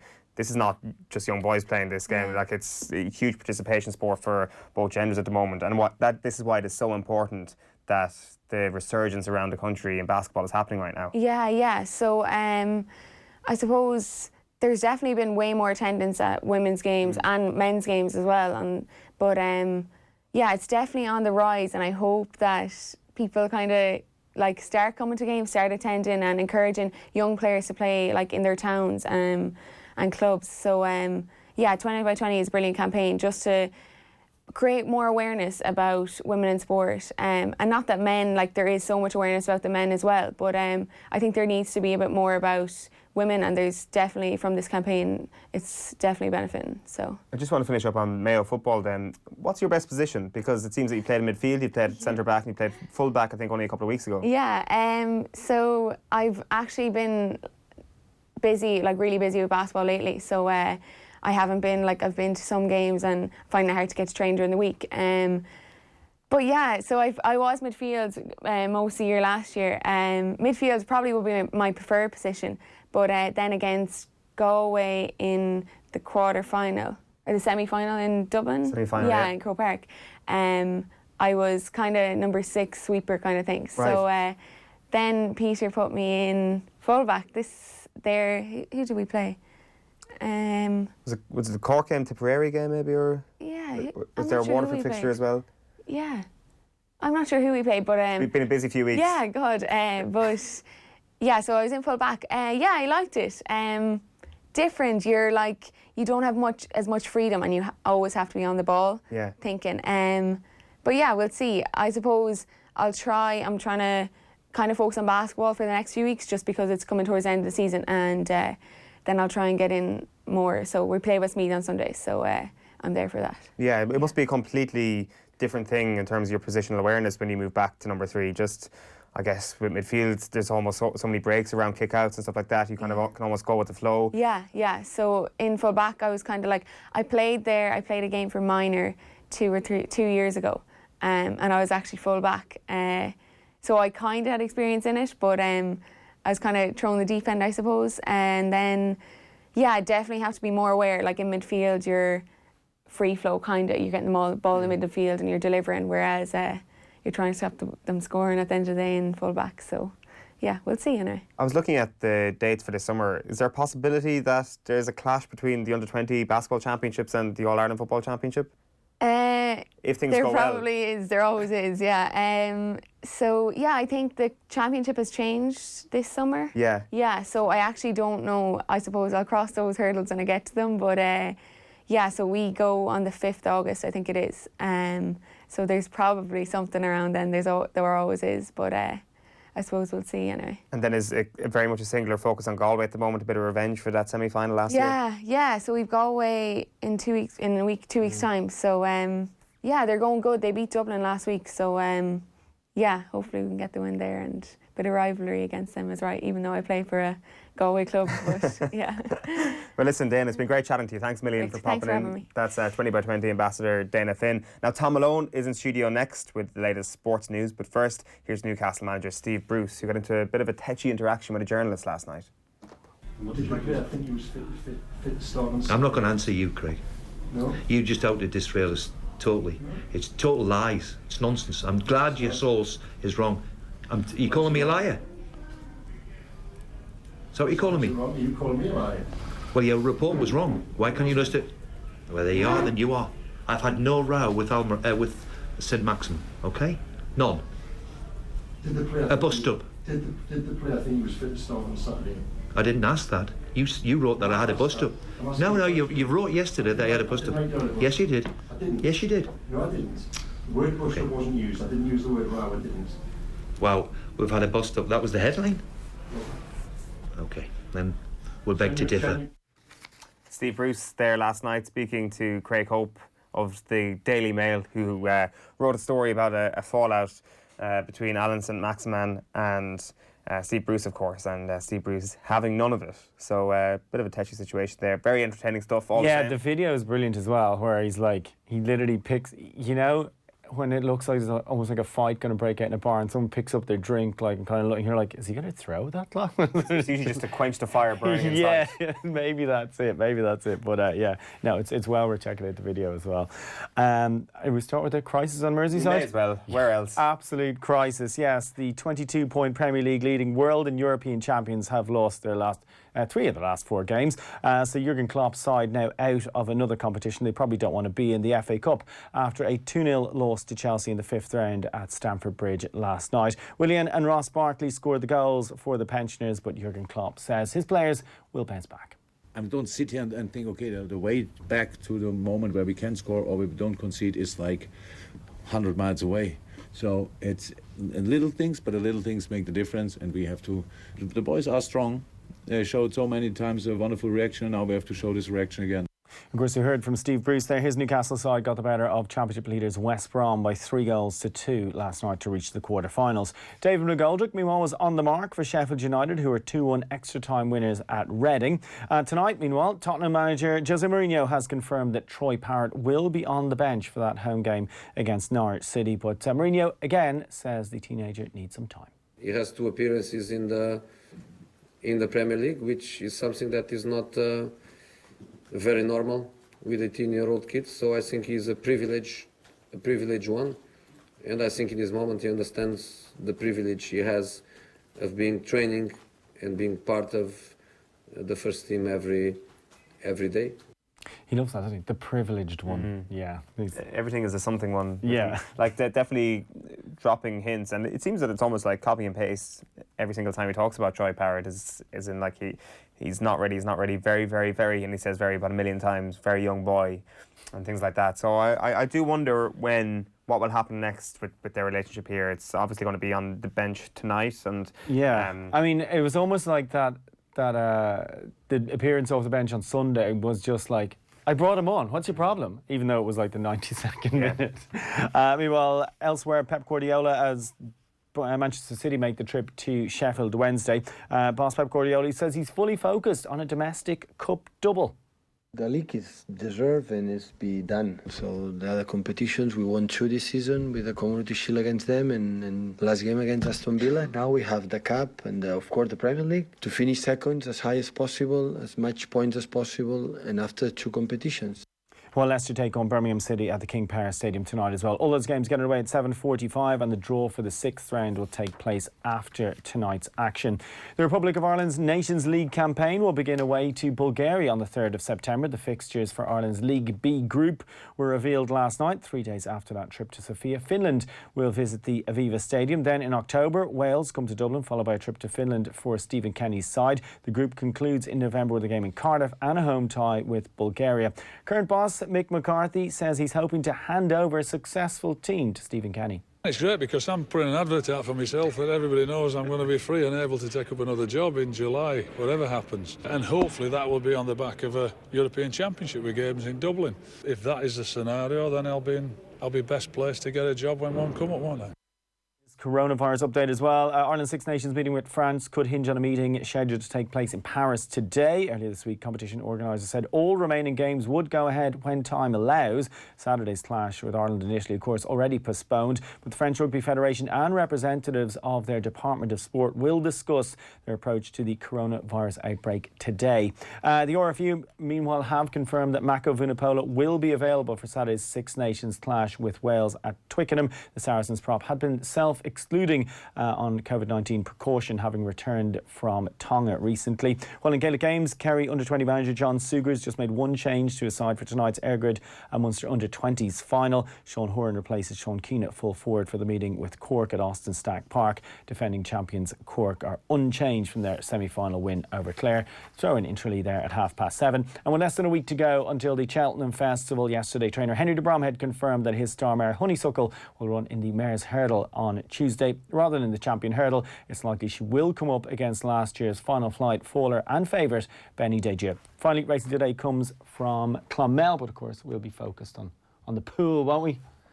Nice segue. Nice segue. I was wondering if you put it into your last one. For anybody who doesn't know, Monday and Wednesday is the day when I go to suffer in a swimming pool and Tom goes to show us all how bad we are at swimming. On Monday we had Bethany Carson coaching us in the pool. She's a former international swimmer. She's now assistant coach at the National Aquatic Centre. She put us through our paces. Yeah, good. She good techers. We had good techers after that, I think. I was going to say my favourite part.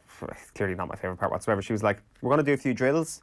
Going to take it easily. I'll put you back to the bad guy, Pete, on Wednesday. It's actually ratchet up the distance. So just do 25 metres doing this drill, 25 metres doing that drill, 25 metres doing this drill. And I was like, I'm suffering here. This is not like... Yeah, she's like, we'll just do 425s. And you're like, that's 100? So, yeah, no. No, once you get into three figures with me, I'm finished. But it's going. I think we're halfway there, Tom. That's a little worrying, to be perfectly honest. But look, the progress has been good, I think, in all parts. There's a few shots fired last night in the PM show, actually. Did you hear that? I heard that. I heard Tommy Rooney was accused as big soft, feigning injury. Basically soft, they said he was, yeah. What? He's asking us if we would stand up for him, but really, it's not going to happen, to be honest with you. We'll see how he does today. We'll see how he goes today. I mean, you'll see what he learned from Bethany Carson.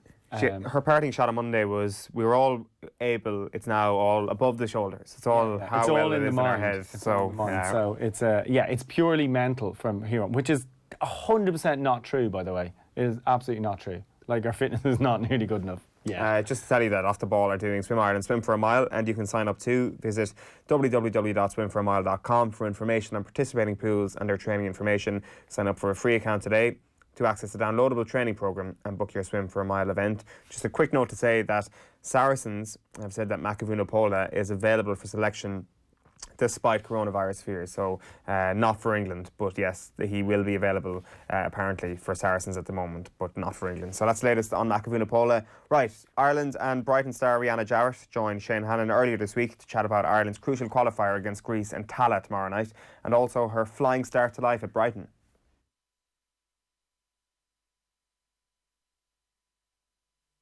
OTB AM. This is OTB Sports Radio. All right, this Thursday night at Tallaght Stadium is the Republic of Ireland women's team against Greece in a Euro 2021 qualifier. The next Wednesday, it's away to Montenegro. 2 wins and a draw from the group so far in Group I. And I'm joined by one of the Irish squad members, Rihanna Jarrett. Rihanna, you joined Brighton recently, and it's fair to say your debut went quite well last Tuesday in the FA Cup against Crystal Palace. A brace of goals in your debut. That must have been a delightful way to start your career with Brighton. Yeah, obviously couldn't have asked for a better start, to be honest. Was firstly delighted to get the call to start the game.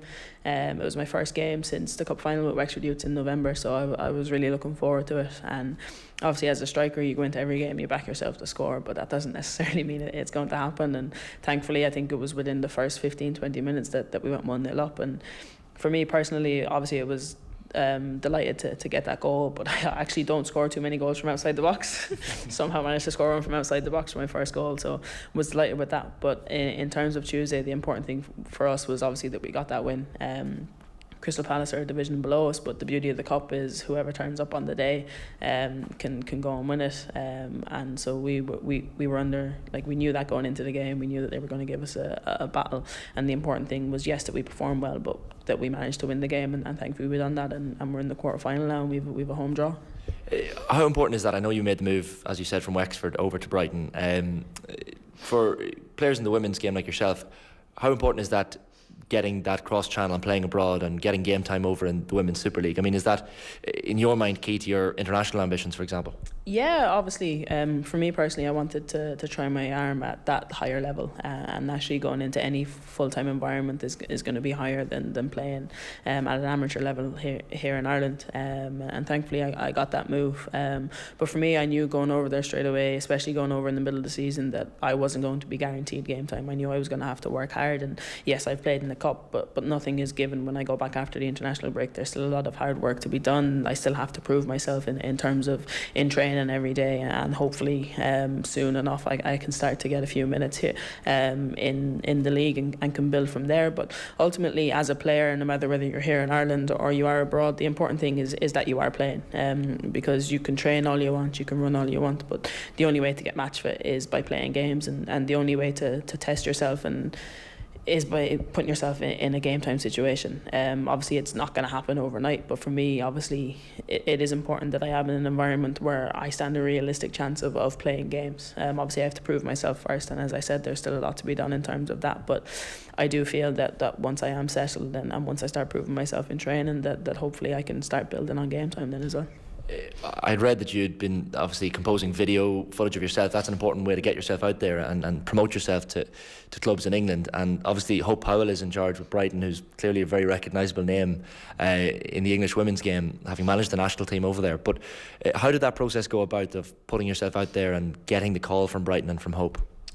So for me, it kind of started last August. We went to LA to play the US women's team on the back of their victory tour after winning the World Cup. And I remember having a conversation with Louise Quinn. For me, obviously, I was back playing 2 years at that point. I was feeling good, I was getting fitter, I was getting stronger, and I was like, now was probably a realistic time to see if I can create any opportunities for me to go and play abroad.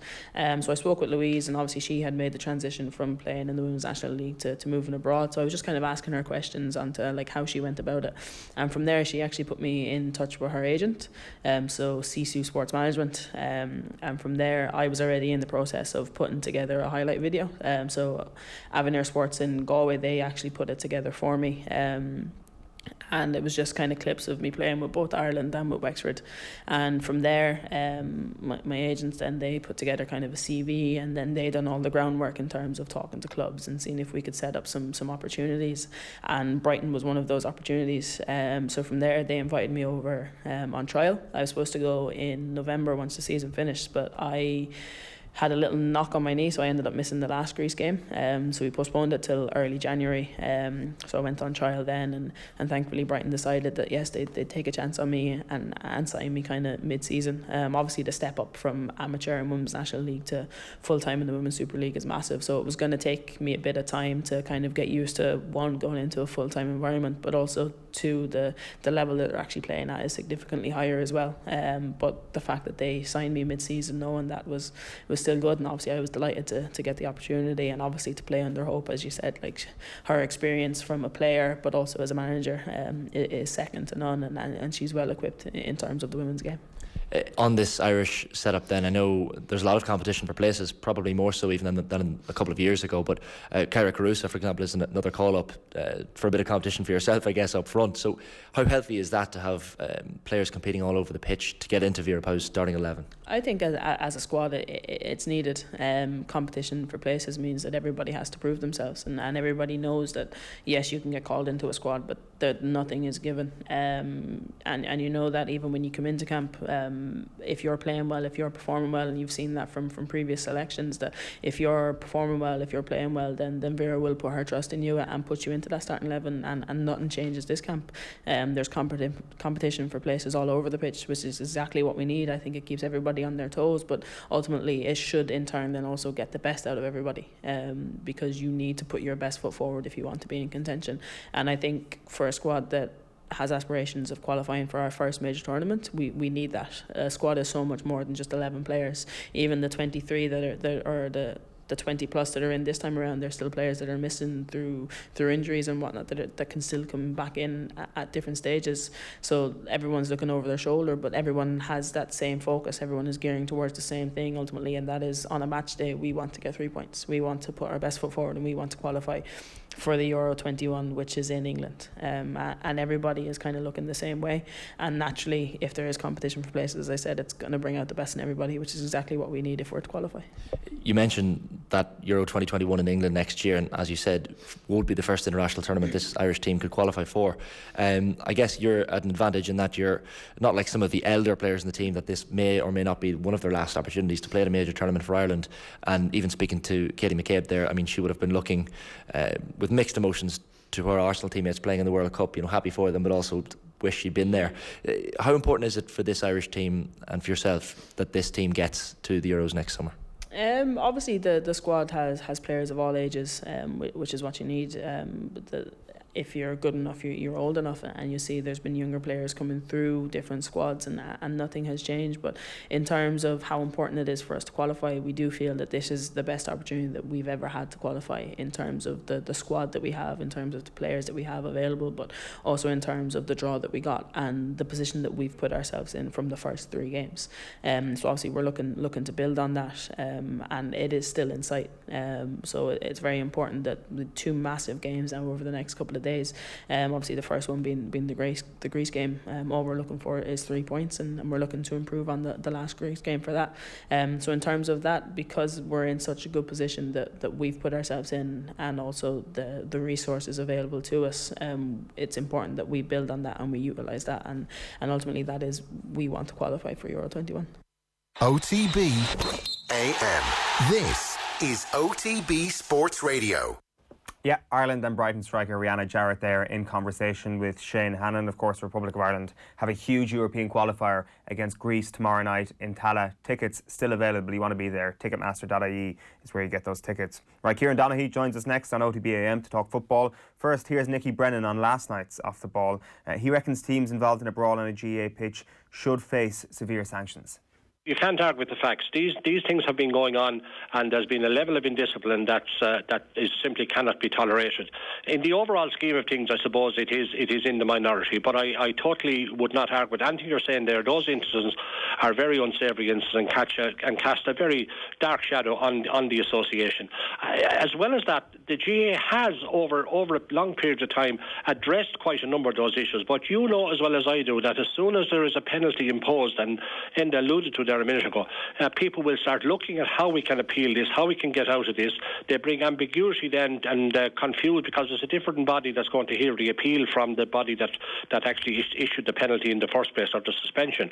So we actually have, I believe, a problem in our association in that regard, in that the whole process gets muddied the further it goes along, and people are not prepared to accept responsibility for their actions. I mean, yes, we could try and change the rules, that if something like this happens, that it automatically means that if a team is found to have been guilty of doing something, they're immediately kicked out of that particular competition that they're in. And maybe it's time we did have something like that, and maybe that's the only way that we're going to deal with the matter, particularly as you had on Saturday night, where it is very difficult to actually identify the people who are mainly culpable for what actually started the free-for-all in the first place.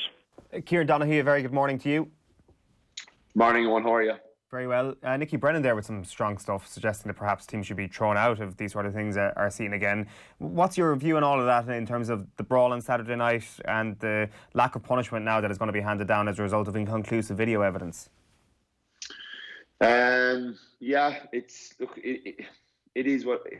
a hard one. It's a hard one to control. Really, it's 2 teams going down a tunnel. The game is really tight. It's a tough night, it's a dog fight, and you're trying not to take a backward step. And something was said, and 2 fellas hopped off each other, and next thing there's a bit of a melee. I don't see how bar the referees, maybe maybe a linesman going into the tunnel first and having a clear view of what's going on and taking names and sending off 5 or 6 fellas after half time. I think Nicky's probably a bit over the top with kicking teams out. Brawls have happened in every sporting code. We saw it with Munster in the rugby last week. there's a bit of a brawl, there's a few punches thrown. It shouldn't be normalised. It's not great, obviously, but it's high-level sport. It's two competitive teams that don't want to take a backward step, and sometimes it's going to spill out into something like this. But maybe getting somebody down the tunnel first mightn't be a bad idea. Yeah, it seemed that this was a very big trend around the winter of 2018 when there was every second week you'd have a video from a club match, and we had kind of siphoned it off as this issue that exists in parochial rivalries between games inside a county rather than these big inter-county games. Like, this is live on television on a Saturday night. It's fairly high profile. Yeah, it is fairly high profile, and I think a lot of it comes out of players when they care and when something's very important to them. It can often spill out into something like that, and it is unfortunate, but it's going to be hard to see the day where it never happens in all levels, whether it's high profile games in Croke Park or it's your Division 5 County League final where two teams have trained all year. I think it's the amount of effort as well the teams are putting into training these days that it becomes that much more important to them to try and fulfill what the potential and how hard they've trained all year to win something, and it becomes a win at all costs mentality. And as long as that mentality is there, you're going to have it spill over at stages. How can they control it? I would say anybody that throws a punch, and as soon as an argument breaks out, that umpires and linesmen get around it and start taking names. And if it becomes clear that if you're in a melee and you're throwing punches, you're going to be sent off and you're going to get a lengthy ban for it. That's if it's a final at the end of the year for a club guy, he misses the next 6 games or whatever the following season. And I know Nicky says people will contest that, but maybe referees' reports after a melee like that will have to be very thorough and detailed, and they'll have to come together as a kind of an officiating team and be ready to take names and take notes of what's going on in the melee, and hopefully as it breaks up that they have a fair idea of who the main culprits were, because you're always going to have a few fellas trying to break it up and pull guys out of it. And you're going to have a few fellas that are around sledging, and it's about trying to manage that and officiate it right. And maybe the added responsibility that sideline officials can have as a result of the rule passed at Congress last weekend might be able to help with that as well. It is another rule passed at Congress that we want to chat about firstly today, Kieran, because this back pass rule is something that I think it's fair to say slipped between the cracks. There was 2 minutes of debate put into this rule. We can get into whether or not this is the correct process of getting the rule in, but let's perhaps start with the rule itself. Are you in favour of it? I'm in favour of it. I am, because I think it's often used. I wouldn't say the keeper tips it out to a full back and takes it off his shoulder and bursts out into the middle of the field. So I've often seen it used late on in games where you tip it out to a corner back and you get it back and you're taking 3 or 4 solos and you're trying to draw teams on, and it's a bit of a time wasting kind of exercise, and it's a game management, I would say, use of possession. So I don't have any major issue with it. I don't think it's going to be the end of shot kickouts. I don't think it's going to be the end of keeper involvement. I think keepers are going to become much more involved. If you see the likes of, especially Morgan the last day, he didn't do too much of it on returned kickouts straight to him. I think he had 2, but the rest of the time he was just getting involved, just getting out wide, becoming the extra man for his team, making it 7-on-6 coming out, and he was able to get the Tyrone team into the gale of breeze out the pitch well, and I still think you're going to see that. And I think keepers will still go short, and I think it still may encourage more long ball out to the middle and maybe more accurate long ball set plays out there, getting it where you're getting it on the 65 and you're turning towards goal. And I think that's going to be at the end of the day a more exciting game for the fans. And you're going to have probably a few more 50-50 balls out around the middle between guys going up trying to fetch it, which is one of the greatest skills in GA and something that we all want to see more of, and something that is, since they brought the mark in, we're getting a bit more of it. And it is an exciting factor of the game. So I don't necessarily have a major issue with the rule. I don't think it's going to hugely affect goalkeepers. I'm not a goalkeeper. Maybe they like to tap it out and get it back, or maybe they like the option that if they can go short and a fella runs in and gets it, and there's a defender close on him, that he can slip it back to him, and the keeper can then become involved. I think that's a more game tactically on the game that we could do without, to be honest. Yeah, it's interesting then, kind of with regards to what happened at Congress on Friday night. And to be honest with you, Kieran, I'm actually on your side. I think this is a good rule. I think it might benefit the game positively, but it's still only got 2 minutes of conversation. It's still coming on the back of a league where we're seeing a new set of rules come in for the second time, that it had to go through a process of being trialled out in the league last year, was dumped for the championship, and now was brought back in for the full year this year. It's unusual to have different rules being plucked from different sources and then being thrown into the game automatically for the championship. And then on top of that, you had the whole hurling black card situation on Friday, which had such exercise debate on both sides of the fence of this. It was played out well in the media, lots of pundits coming out to defend the game of hurling. The football conversations quite often just kind of get left there, and they don't often have a very strong voice for or against the game, as they do, say, with the UNESCO status of hurling that was brought up so much on Friday night. Yeah, I think that was a major one. I think hurling is a warrior game, and even if you look at a game of hurling, and I heard Tommy Walsh last week on OTBAM saying, that the refs need to stop blowing the whistle as much, but you very little play acting in hurling. It is a kind of a more physical game. They get away with more. They're able to do a bit more pulling and dragging when they're tackling. They're able to get more pressure on. There's a bit more that G's up the crowd a bit more, and I can see why they came out so strongly against it. Why did they come out so strongly against it? Because I think you see in the GA the black card doesn't work. We've talked about it long enough. Whether it's the sin bin that they have now or whether it was the format they had a bit last year, it simply doesn't work. You still have managers with 5 minutes to go, when teams are trying to get back into game, you still have managers telling fellas to take black cards, and as long as that is in, it defeats the purpose of the rule, because you're still encouraging cynical play with 5 minutes to go or 7 minutes to go, and you have a 4 or 5 point lead. If a guy breaks through on goal inside the 21 before he gets to the penalty spot, I'd say you'd be still told to take him down. Don't let him through one-on-one. So the rule doesn't work, and I'd say the hurling people saw that, and I'd say they said, "No, lads, not for us. We don't need this in our game," and rightfully came out and defended it. And just on that, Kieran, is there a slight concern here that there isn't enough of a debate around these football rules that are actually going to have a material impact on the game?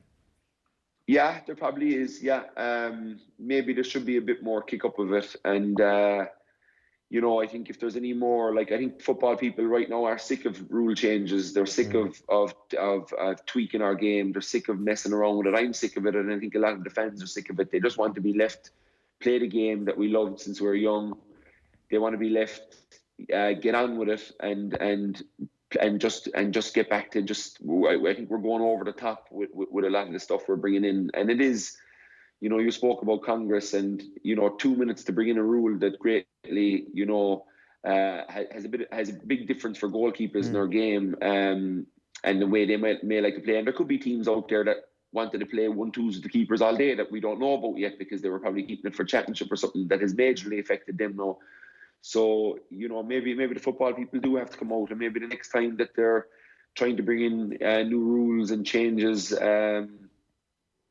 we should be kicking up more of a fuss about it. Is the slew of rule changes a reaction to Dublin's dominance over the last few years, because of Dublin's dominance being predicated in part, only a fraction, but in part to Stephen Cluxton and his revolutionary kick-out technique, that you had a mark being brought in to encourage high fielding. You now have the goalkeeper not getting the return pass immediately from his defender. Is this all just a little bit too reactive in terms of what we've seen?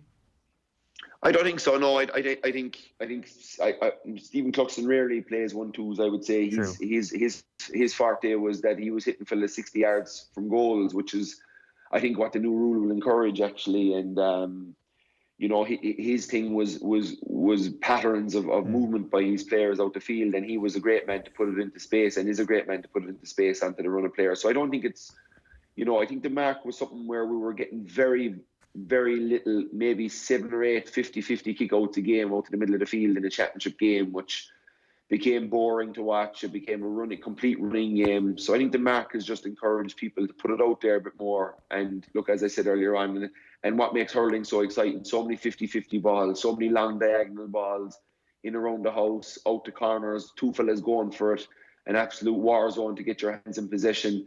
That's what people love about hurling. And I think, you know, the mark from the kick out has worked. And I think the mark, the other mark could have worked as well, but they made a bit of a balls of it the way they brought it in, and tweaks they made it.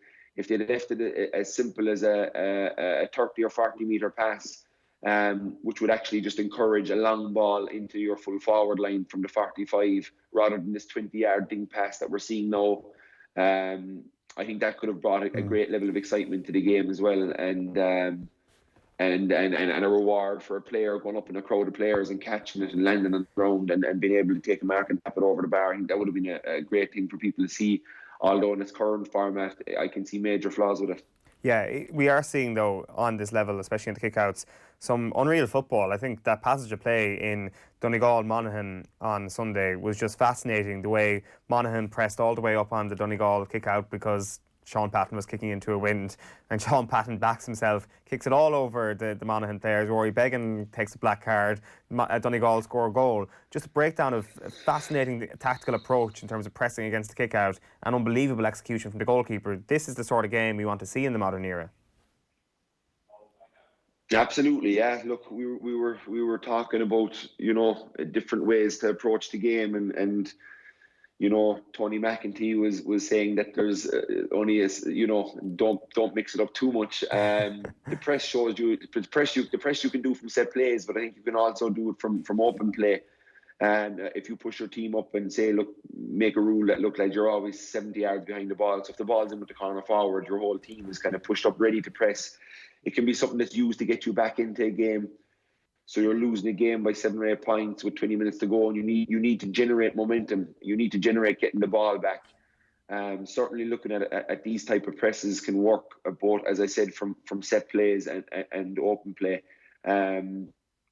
It was fascinating the last day. You know, Patton, we played against him this year with the Tralee IT, and we were using presses at different stages, and he was playing with the Garda College, and I was slow at certain stages to go into the press because of I know the boot he has and I know how long he can kick it, and of course it's a huge danger. And the one mistake the Monaghan lads made the last day is when you're that last line of that press, you cannot let the ball go over your head, so you have to be punching that ball back in. I think the two Monaghan fellas got caught up in each other and wrestling with guys, and it allowed it to clear them, and it bounced and away Monaghan went. And it is a huge risk or reward tactic, but it is great to see it being used more, and I think it will add a lot to the game because it does generate excitement. And as I said, there's various times you use it. You use it when maybe the game is level with 20 minutes gone and you want to try and get a bit of momentum before half time and you slap it on. But look, it's been used in basketball for centuries. The press has been always a risk and rewarding game. When you put it on in basketball, teams can dice it up and cut through you and get an easy layup, and everybody's kind of looking around going, oh, well, that didn't work.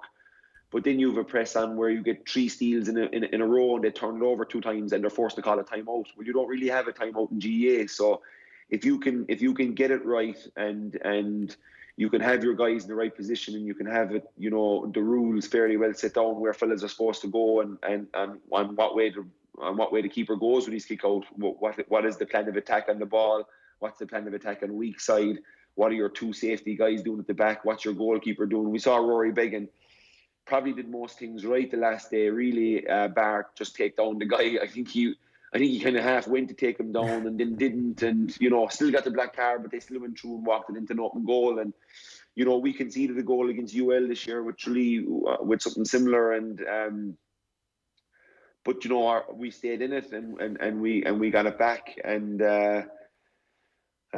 you know, we ended up getting a draw out of the game when we needed to come back. So it is something that can be used, and of course it's something that is it is fascinating to look at. But yeah, look, we have great talents in goals, and goalkeeper now is you can nearly say is the most important position on the field. And even I couldn't get to the Kerry game the last day because I had a basketball game that night. Looking at what Kerry did, and I know Shane Ryan came out the field at one stage and he just made a sloppy hand pass and turned it over, and Mayo ended up getting a goal. And the radio Kerry guys lost their mind about what was our goalkeeper doing 40 yards out from goal, and we've moved on from that. It was a fantastic finish from the Mayo player. Let's not forget. 100% a great goal, and Shane Ryan is an absolutely unbelievable full forward. He is a class footballer. He can dummy solo the ball with 2 legs. He's got great awareness. He's a fantastic kicker. Kerry should look to maybe even use him more in this role. And if you see a player like Niall Morgan who plays in goals or plays midfield for his club Eden Dark at stages, Kerry may look at doing something like that with Shane Ryan and getting him more involved in the play. And there's obviously safety features. If he comes out one of the cornerbacks on the opposite side, is to slip into goals. And if you turn it over, there shouldn't be a major case of panic. All you want to do is not give away. Turnovers happen all the time in the game. What you don't want to happen is what happened Kerry the last day, is that they get a goal out of it. I think anything else is okay. It's general play. It's going to happen. But if you have a spare man in goals and you can make it 7-on-6 coming out of defence, and you can get your guys to hug the touchline and create space for maybe mobile midfielders and your fullback and your centre back and your goalie, and make that a 5-on-4, and keep your Gavin White and your speedsters on the wings, and if anybody cheats in, that Shane Ryan can hit it over the top to them and away they go. I think it's something that Kerry should look to exploit. Shane Ryan is a fantastic footballer and he's a very good goalkeeper. And I think we should try and in Kerry and use those two together and try and use it as much to our advantage as we can. The fact that he's a completely gifted outfield player. Just very quickly then, Kieran, how concerned are you for Mayo?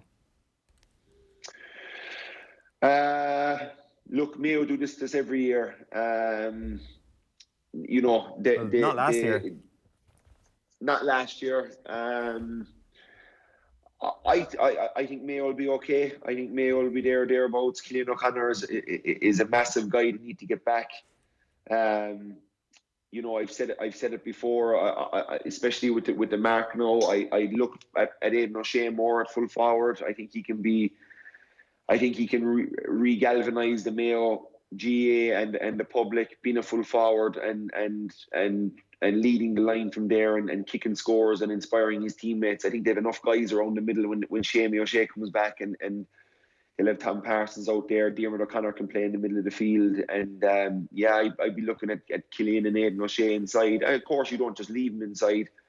But I think there's certain times in the game where you might look to go more direct with the mark. You might look to go with a like if a high ball goes in the top of Aidan O'Shea, there's going to be panic and pandemonium. And there was one put in last day in the first half into him, and Kerry were lucky that Paul Murphy was back as a sweeper, because everybody else looked like 6s and 7s underneath that high ball. And if you have a goal poacher like Cillian O'Connor playing off him, that can be something that can just change. Like, we know Aidan O'Shea can play around the middle of the field and get on a load of ball and tackle and kind of dictate the mood of the game and be under kickouts. But I think there might be something, but I wouldn't overly rule them out by any stretch of the imagination. And they're going to have a big battle in Connacht. They're going to go in as massive underdogs this year if they come up against Galway. So I wouldn't rule it. I wouldn't say out.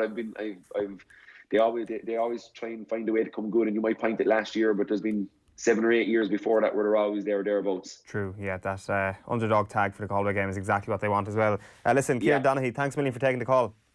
Sound on, I'll talk to you. Right, just a reminder, tonight at Off the Ball are live from the Camden Bar for a football team looked ahead to the Cheltenham Festival. Nathan Murphy will be joined by Kenny Cunningham and Stephen Hunt for some football chat, as well as a lighter look to one of the biggest weeks of the year in sport, racing royalty Johnny Murtagh and Katie Walsh. We'll also be joined on the night by Paddy Power himself and tipping expert Frank Hickey. It's an exclusive off-air event, so if you want to go, there are very few tickets left. You got to go to offtheball.com/events to pick them up. That is us for this Wednesday morning on OTBAM. As always, we'll be back tomorrow morning from 7:30, where you can watch on our YouTube channel. That's youtube.com/offtheball, or on OTB Sports Radio. You can get that on offtheball.com/radio, or on the Go Loud app, which you can download now. Kenny Cunningham will be with us in studio tomorrow morning. We're chatting to Dublin Camogie star Laura Toomey. And to be honest with you, we've no idea if Ger Gilroy will be in. See you. Okay, well, I'm not sure if you've ever heard of coronavirus, but we reckon there hasn't been enough coverage of coronavirus on this station. So, with our medical background, we thought we'd get to the bottom of it. Forget Wuhan. Six Nations rugby matches are being cancelled. I mean, this is serious, right? Yeah, I mean, COVID-19 is the actual name of the disease. And look, it's absolutely everywhere. Everywhere you go, the shops, the pubs, the streets, social media, it really has gone viral. Is that a joke? No. Okay, so I think I have coronavirus. What should I do? Do you? No, it's a text from one of our very clever, intelligent listeners and viewers.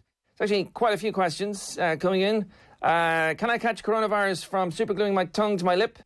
Is it okay to sneeze into someone else's elbow? Should I just ignore anyone who has probably been to Italy? Is Milano Pizzeria safe? Well, I don't know. Well, I don't know the answer to any of those questions, but I think you can probably get up to whatever you want as long as you wash your hands afterwards. That'll be my take on it. You're welcome. Okay, well, some people are clearly very worried in the States. It's been reported that 38% of Americans in this survey say they will never buy Corona beer again because of coronavirus. Coronavirus, Corona beer? Are you really? Are you seriously? Is it really true? Is it survey? Yeah, I mean, not buying Corona beer because of coronavirus is like, being afraid to go bowling during the Ebola epidemic, or, not buying shirts for fear of catching cholera. Yeah. So Ireland-Italy is the only game in the entire Six Nations that's cancelled. I mean, this is outrageous. It's ridiculous. All the other fixtures are taking place. I mean, how can this happen? How can this happen? Well, how can this happen? How can this happen? Yeah, which is spreading faster, coronavirus or hysteria about coronavirus, right? Yeah, I mean, maybe we need Bono to sort this whole thing out. I mean, he did visit the Irish rugby team. Yeah, that worked out well. Yeah, up until last week, the only question being asked more often than how do I know I have coronavirus was, what the hell happened against England, right? Yeah, and second thoughts, actually, maybe it's all Bono's fault. I mean, maybe his lyrics got inside Johnny Sexton's head. I mean, it certainly looked like that when Ben Youngs kicked through for the first try. Maybe Bono was like inside Johnny's head, and Johnny was kind of singing to himself, if I twist and turn away, if I could, I would, if I could, I would let it go. And he did let it go. And that's why George Ford scored. Yeah, I get it, yeah. Yeah, and then after that, Johnny Sexton, he looked like he was going a bit mad, singing to himself. You could kind of see it was in his eyes. He was going crazy. He was probably, singing to himself, I'm wide awake. I'm wide awake, I'm not sleeping, because he knew he was having a mare and he wouldn't sleep that night, and I mean, I can't 100% verify that's what was going on inside Johnny Sexton's head, but I wouldn't be surprised, and I would say I'm pretty close. Yeah, I mean, who do you get into the Irish camp now after Bono? I mean, after Bono, who? Who has the charisma, the style, the gravitas, the Irishness? Chris de Burgh? Yeah, well, I mean, Bono talked about Irishness, so presumably Chris de Burgh would talk about Argentinianness. I mean, how can that fail, Never seen you looking so lovely as you did tonight. Never seen you shine so bright. Lady in red, my lady in red. Lady in red, my lady in red. And this is my favourite bit. Lady in red, my lady in red. Thanks, Eoin. Nice vocals. Well, there you have it, Ireland, Italy, the only game being cancelled in the entire Six Nations of 2020. It's kind of ridiculous, isn't it? I mean, you have to say, it's also kind of ironic. Italian backs, they can't catch a cold, but they can certainly spread a virus. Thanks to Vodafone for our rugby coverage. Vodafone, team of us, everyone indoors. Certainly it is now. Bum-tsh.